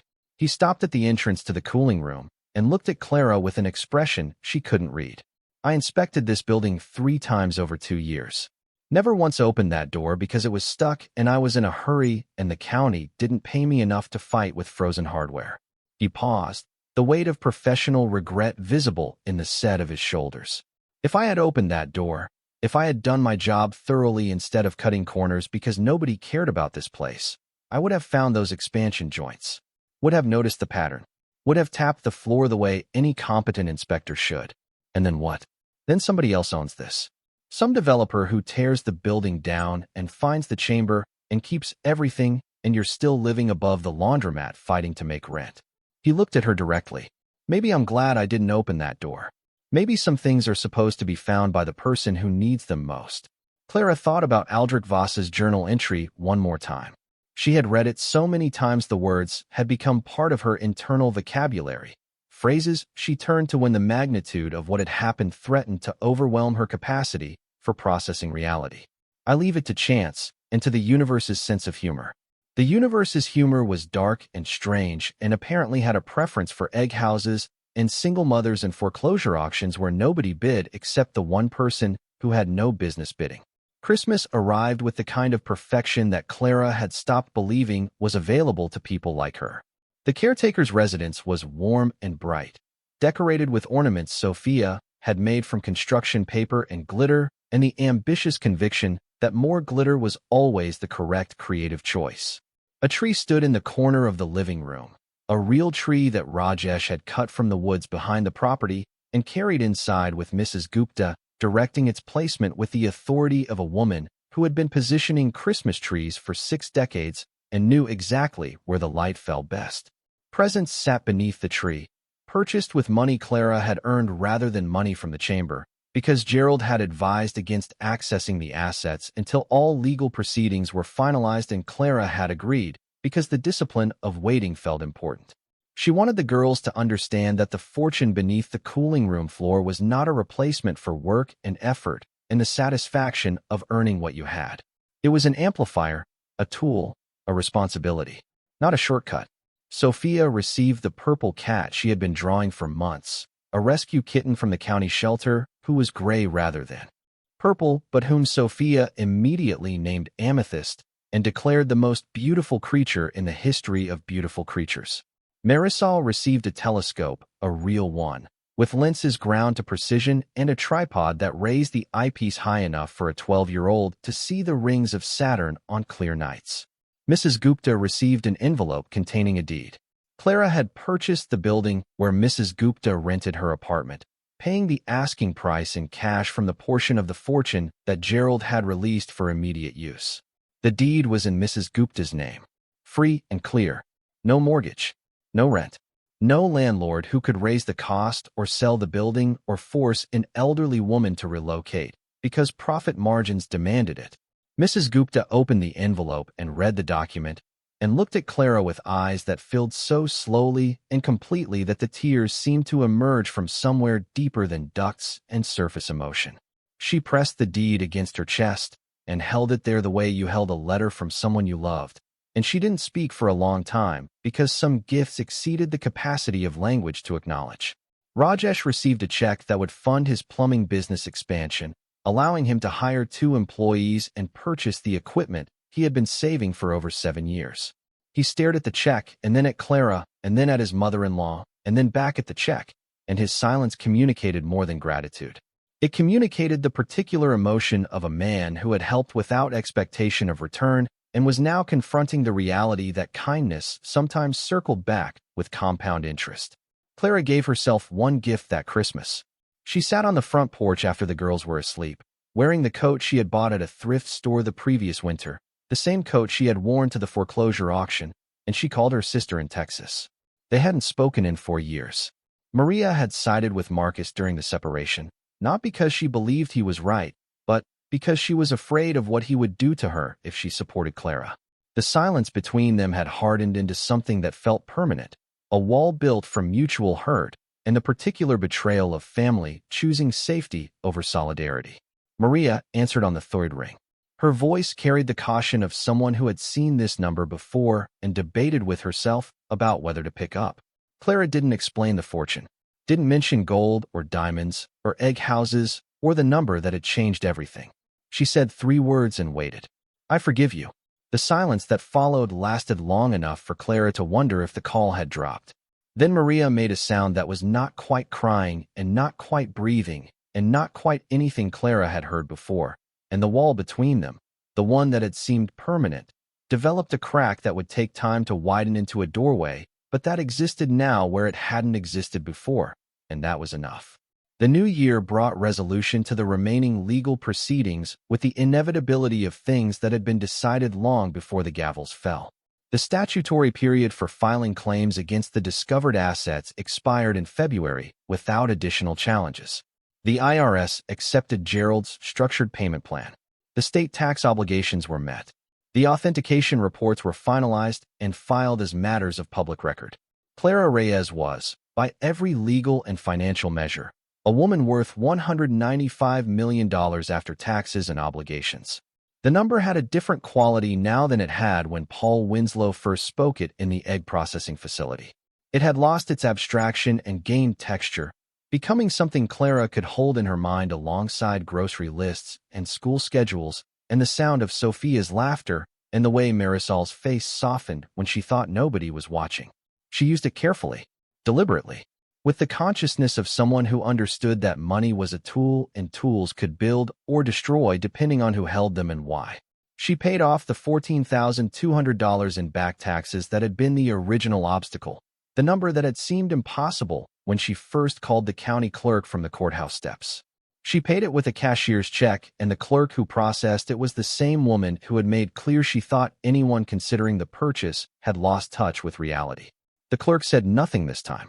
She processed the payment and stamped the receipt and handed it back without meeting Clara's eyes. She established the Reyes Family Foundation with an endowment of $25 million dedicated to providing emergency housing assistance to families fleeing domestic violence. The foundation's first program offered immediate financial support, first month's rent, security deposits, utility connections, the specific, unglamorous costs that trapped people in dangerous situations because leaving was expensive and staying was free in every way except the ones that mattered. Gerald structured it to operate in perpetuity, the endowment generating enough annual income to fund operations indefinitely. She funded a scholarship program at Braxton Falls High School, full tuition to any accredited university for every graduating senior who met academic requirements. No cap on the number of recipients. No preference for any demographic or background. Just the opportunity she had never had, the chance to complete an education without the financial pressure that had forced her to choose between textbooks and baby formula. She invested in the town itself, funding infrastructure improvements that the county budget had neglected for decades. Road resurfacing on Poultry Road, a new roof for the elementary school, equipment upgrades for the volunteer fire department, a community center that would serve as gathering space, after-school program, an emergency shelter during the severe storms that hit the Appalachian foothills every spring. The investments weren't charity, though some people called them that. They were the actions of a woman who understood that wealth concentrated in a single pair of hands was weight, just as Aldrich Voss had written, and that the only way to make it lighter was to distribute it into hands that would use it to build rather than to hoard. The Voss Institute published its first major findings in March, confirming the viability of zero-point energy extraction at scales sufficient for residential power generation. Henrik Braun presented the results at a conference in Geneva that attracted 2,000 attendees and generated media coverage that eclipsed even the original discovery story. The implications were as profound as he and Clara had discussed at her kitchen table. Clean energy, inexhaustible and inexpensive, available to anyone with access to the technology. The end of fossil fuel dependency not as a distant aspiration, but as a practical engineering challenge that could be solved within a decade. Energy companies reacted predictably. Stock prices fluctuated. Lobbyists mobilized. Political pressure materialized in the form of regulatory proposals designed to slow the technology's development under the guise of safety concerns. But the genie was out of the bottle, or more precisely, out of the egg house, and no amount of corporate resistance could force it back. Clara watched the global reaction from the kitchen of the caretaker's residence. Sitting at the table where she had planned and worried and calculated and hoped, drinking coffee from a mug Sophia had painted at a school art fair. The mug was lopsided and the paint was uneven and the handle was attached at an angle that made drinking awkward. And it was the most beautiful object Clara owned because a 6-year-old had made it with hands that were safe and fed and sheltered and free. Marisol sat across from her, reading an article about the Voss Institute on her tablet with the focused attention she brought to everything that interested her. She had begun talking about studying physics in college, a trajectory that would have seemed impossible a year ago, but that now stretched before her like a road that someone had finally paved. "Mom, it says here that the Voss Institute's findings could reduce global carbon emissions by 60% within 15 years. Marisol looked up from the screen. "That's because of what you found. Because you bought this place, and you didn't give up." Clara sipped her coffee from the lopsided mug. "I found what someone else built. Aldrich Voss did the work. Henrik and his team did the science. I just opened a door." Marisol shook her head with the particular stubbornness of a 13-year-old who had decided she was right and would not be moved. "You did more than open a door. You saw a door when everyone else saw a wall. That's different. That's what matters." Sophia burst into the kitchen with Amethyst the not-purple cat draped across her arms like a furry scarf. The animal's expression suggested tolerance rather than enthusiasm, but Sophia had decided they were inseparable and Amethyst had apparently decided that resistance was futile. "Mama, Amethyst wants to know if we can have pancakes." "Amethyst wants pancakes?" She told me with her eyes. "See."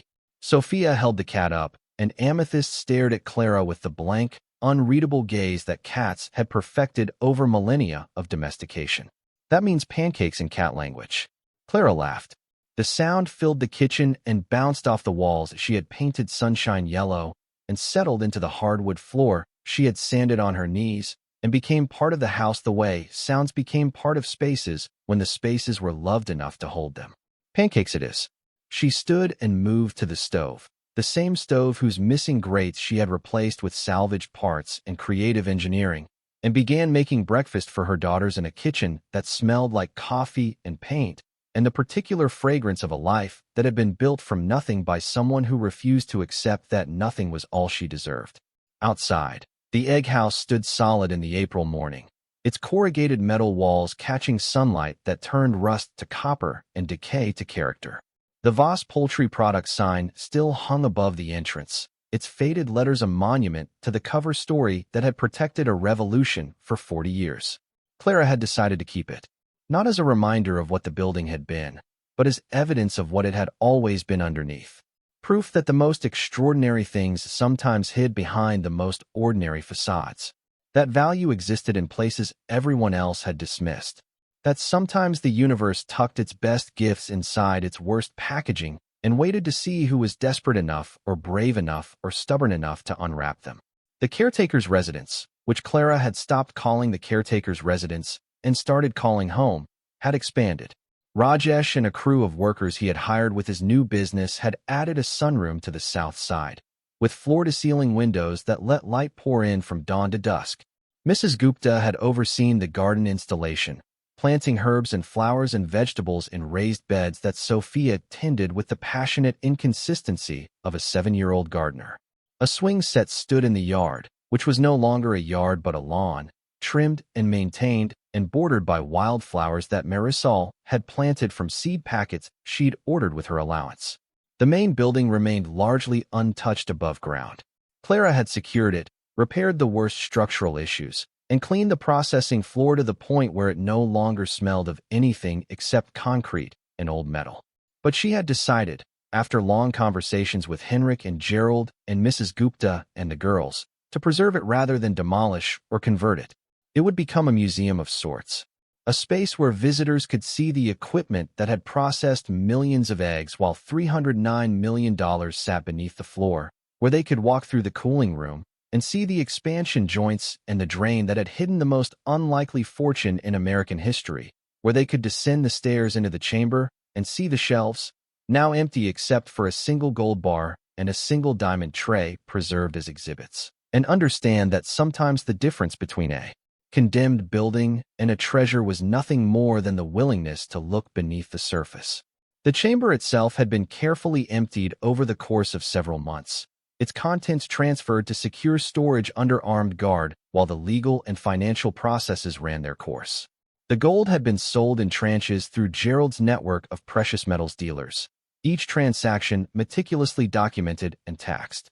The diamonds were being sold individually through auction houses in New York and London.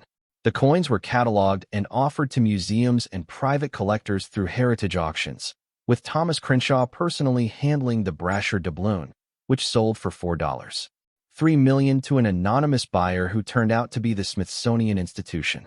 The bearer bonds were honored by the issuing institutions after a verification process that took 4 months and involved lawyers in 3 countries. The financial instruments, some dating back decades, were converted to current value and deposited into accounts Gerald had established specifically for the purpose. All told, after taxes, fees, legal costs, the Voss Institute Endowment, the Reyes Family Foundation, the community investments, and every other expenditure Clara had made over the course of a year, she retained approximately $98 million in liquid assets in the 4.6-acre property on Poultry Road, which the county now assessed at $2.1 million based on improvements and historical significance. $98 million. The number was still large enough to be abstract, but Clara had learned to handle it the way she had learned to handle everything else that had seemed impossible at first. One piece at a time, one decision at a time, with the same methodical stubbornness that had carried her through $11 purchases and midnight escapes and floors sanded on bleeding knees. She didn't buy a mansion, didn't buy luxury cars or designer clothes or any of the things that people expected newly wealthy individuals to acquire. She bought sensible vehicles that could handle rural roads. She bought clothes that fit and were well-made and that she didn't have to worry about replacing every few months. She bought shoes for Sophia that didn't have holes in the toes and boots for Marisol that the girl had picked out herself, black with silver buckles, the kind of boots a 13-year-old wore when she was learning to define herself on her own terms rather than terms imposed by circumstance. She bought time. That was the real luxury. Time to be present for the girls instead of working 3 jobs. Time to help with homework and attend school events and sit on the porch and watch fireflies without calculating how many hours of sleep she was sacrificing. Time to read books and take walks and learn the names of the wildflowers that grew along the creek behind the egg house. Time to be a mother rather than just a provider. And she continued working. Not at Hal's, or the canning factory, or the cleaning jobs that had kept her alive during the darkest months. She worked at the Voss Institute's North Carolina satellite facility, which Henrik had established in a renovated building in downtown Braxton Falls. Her title was Community Liaison, which meant she served as the bridge between the Institute's academic mission and the town's practical needs, ensuring that the benefits of Voss's technology reached ordinary people rather than remaining locked in laboratories and journals. It was work that mattered, work that connected the fortune beneath the egg house to the world beyond it.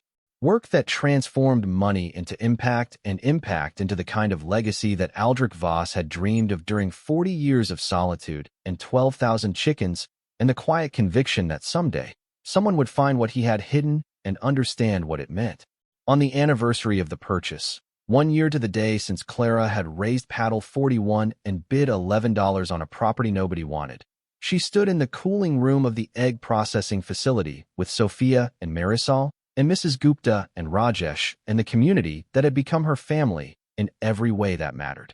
The cooling room was lit now, properly, with fixtures Clara had installed herself because some skills, once learned, became sources of pride rather than necessity. The expansion joints in the floor were visible, the rectangle they formed now obvious to anyone who knew what to look for.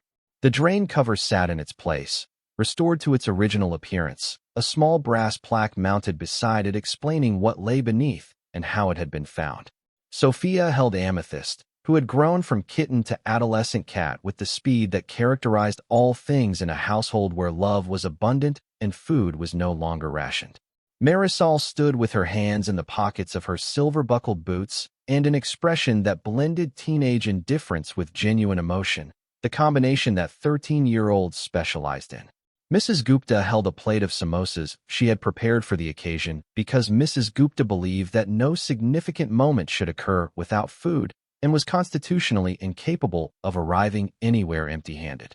Rajesh stood beside his mother-in-law with the quiet satisfaction of a man who had installed the plumbing that made the building functional and the locks that made it secure, and who understood that his contribution had been as essential as any gold bar. Clara looked at the floor, at the rectangle that had changed everything, and thought about the woman she had been 1 year ago. A woman with $73 and 2 daughters, and an eviction notice and no options except the ones she created from desperation and nerve. A woman who had been mocked and pitted and dismissed by a town that couldn't see past her poverty to the person underneath.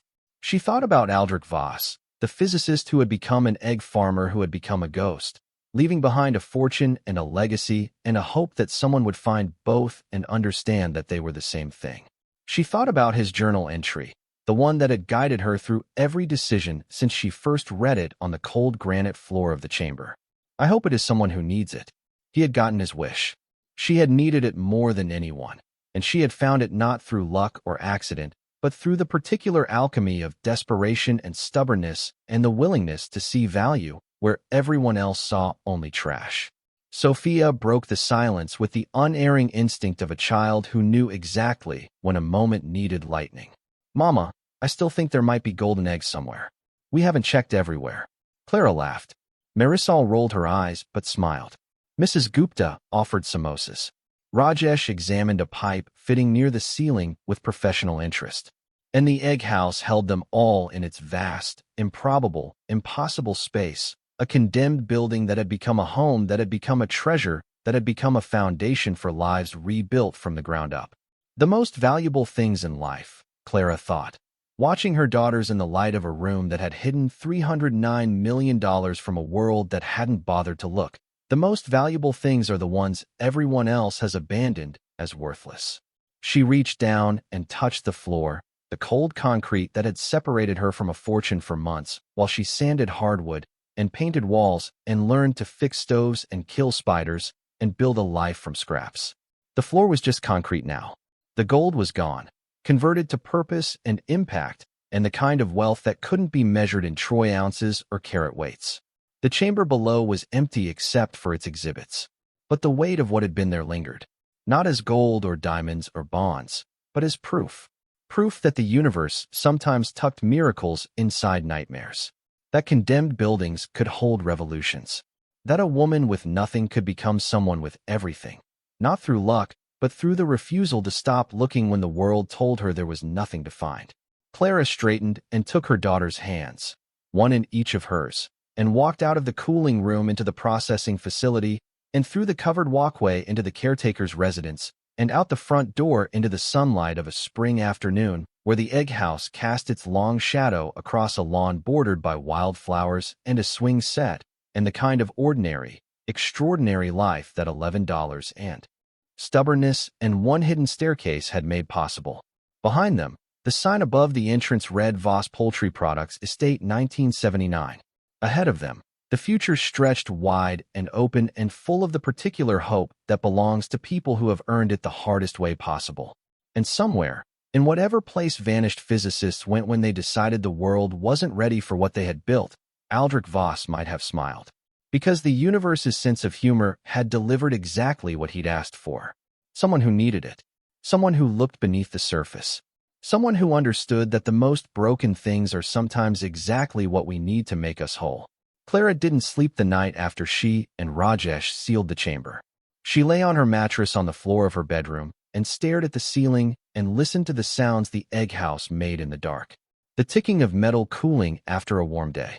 The creak of the caretaker's residence settling into its foundations. The faint skittering of something small moving through the walls of the main building. And beneath all of it, if she held her breath and pressed her awareness past the boundary of the ordinary, that low hum from the chamber below, the vibration of something waiting with the patience of a thing that had already waited decades. She got up at 2 in the morning and went to the kitchen and sat at the table with a glass of water and the photograph she had found in Aldrich Voss's workspace. The one showing him as a younger man, thin and intense, standing beside equipment she didn't understand with an expression she understood completely. The expression of someone who knew they were right, but couldn't prove it to anyone who mattered. The expression of someone who had been dismissed so many times that the dismissal had become part of their identity, a scar tissue of doubt layered over a core of absolute, unshakable conviction.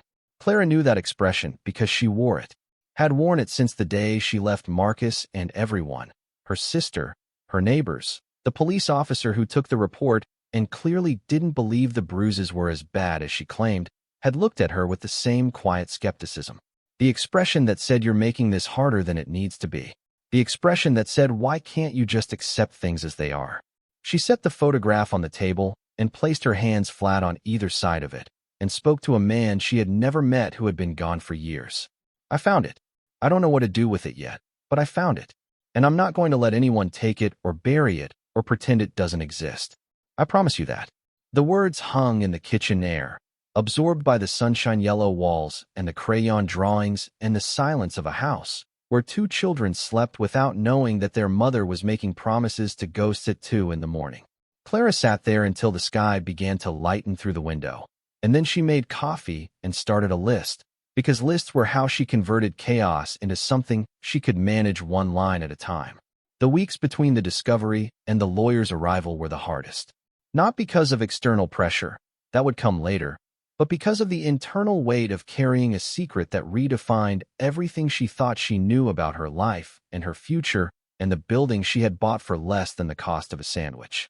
She went to work at the canning factory and stood at her station sorting green beans by size and thought about gold bars sorted by weight on shelves in a chamber 12 feet beneath a concrete floor.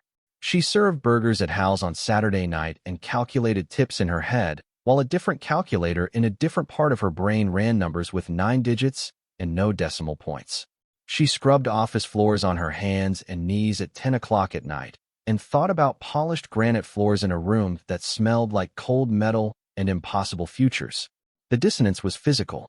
She could feel it in her body, a vibration that lived somewhere between her ribs and her spine, the sensation of 2 realities occupying the same space, and neither one willing to yield to the other. In one reality, she was Clara Reyes, single mother, minimum wage worker, survivor of domestic violence, woman who counted pennies and skipped meals and wore shoes until the soles wore through. In the other reality, she was the owner of $309 million in authenticated assets, a fortune so vast it exceeded the annual budget of the county she lived in. Both realities were true. Both existed simultaneously. And the gap between them was so wide that Clara sometimes felt she might fall into it and never find her way back to solid ground. Mrs. Gupta noticed the change. She didn't ask about it, because Mrs. Gupta had the wisdom to distinguish between things that needed discussion and things that needed space. But she adjusted her behavior in ways that told Clara the older woman understood something had shifted. She brought food more frequently. She offered to take the girls for longer periods.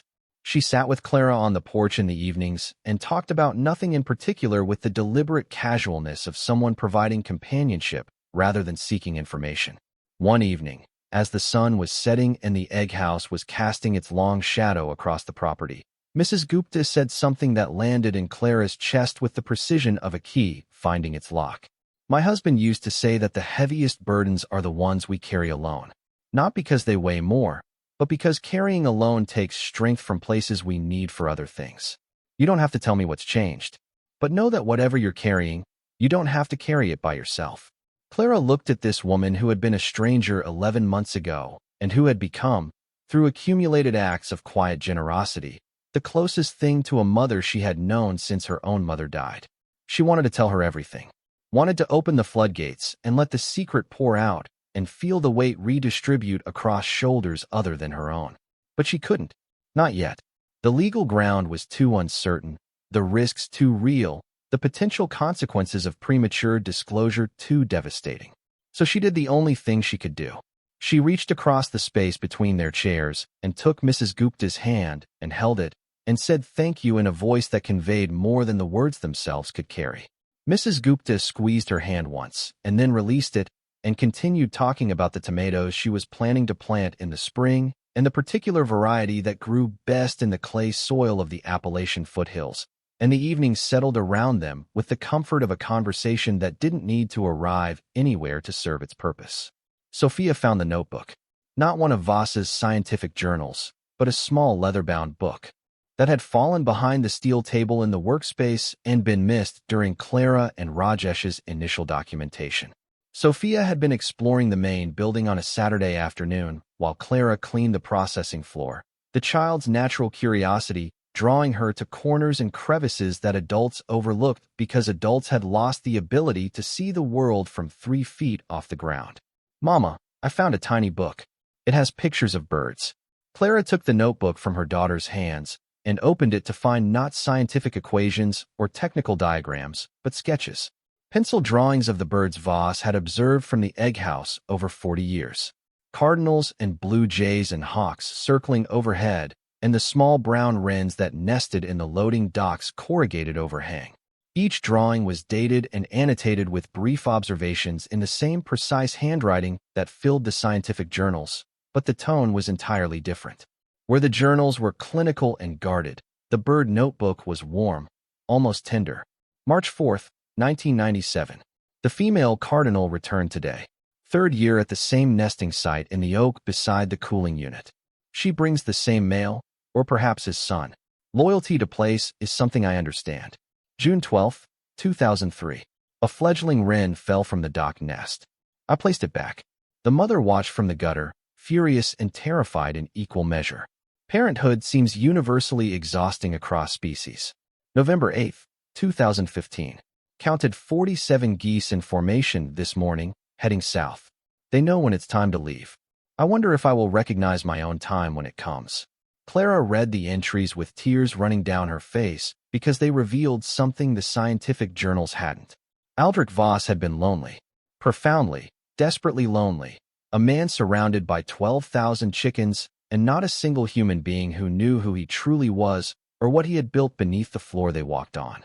He had channeled his need for connection into drawings of birds because birds were the only companions who asked nothing of him and judged nothing about him, and stayed because the habitat suited them rather than because obligation or necessity required it. She closed the notebook and held it against her chest the way Mrs. Gupta had held the deed on Christmas morning, the way you held things that mattered too much for casual contact. And she understood something about Aldrich Voss that all his scientific brilliance and his hidden fortune had failed to communicate. He had been just like her, alone and afraid and carrying something too heavy for one person and doing it anyway because there was nobody else and because the thing he carried mattered more than the weight of carrying it. She put the bird notebook on the kitchen shelf beside her mother's photograph and Sophia's lopsided mug and the crayon drawing of the purple cat. It belonged there, among the evidence of lives lived with love despite circumstances that argued against it. Among the small, ordinary proofs that people were more than their suffering, and that hope was not foolishness, but the most practical tool in the survival kit of anyone who had ever been told they weren't enough. Thank you so much for watching until the end. If you love this story, check out the other videos on your screen now. I think you'll really enjoy them. And don't forget to subscribe if you haven't already. See you in the next story.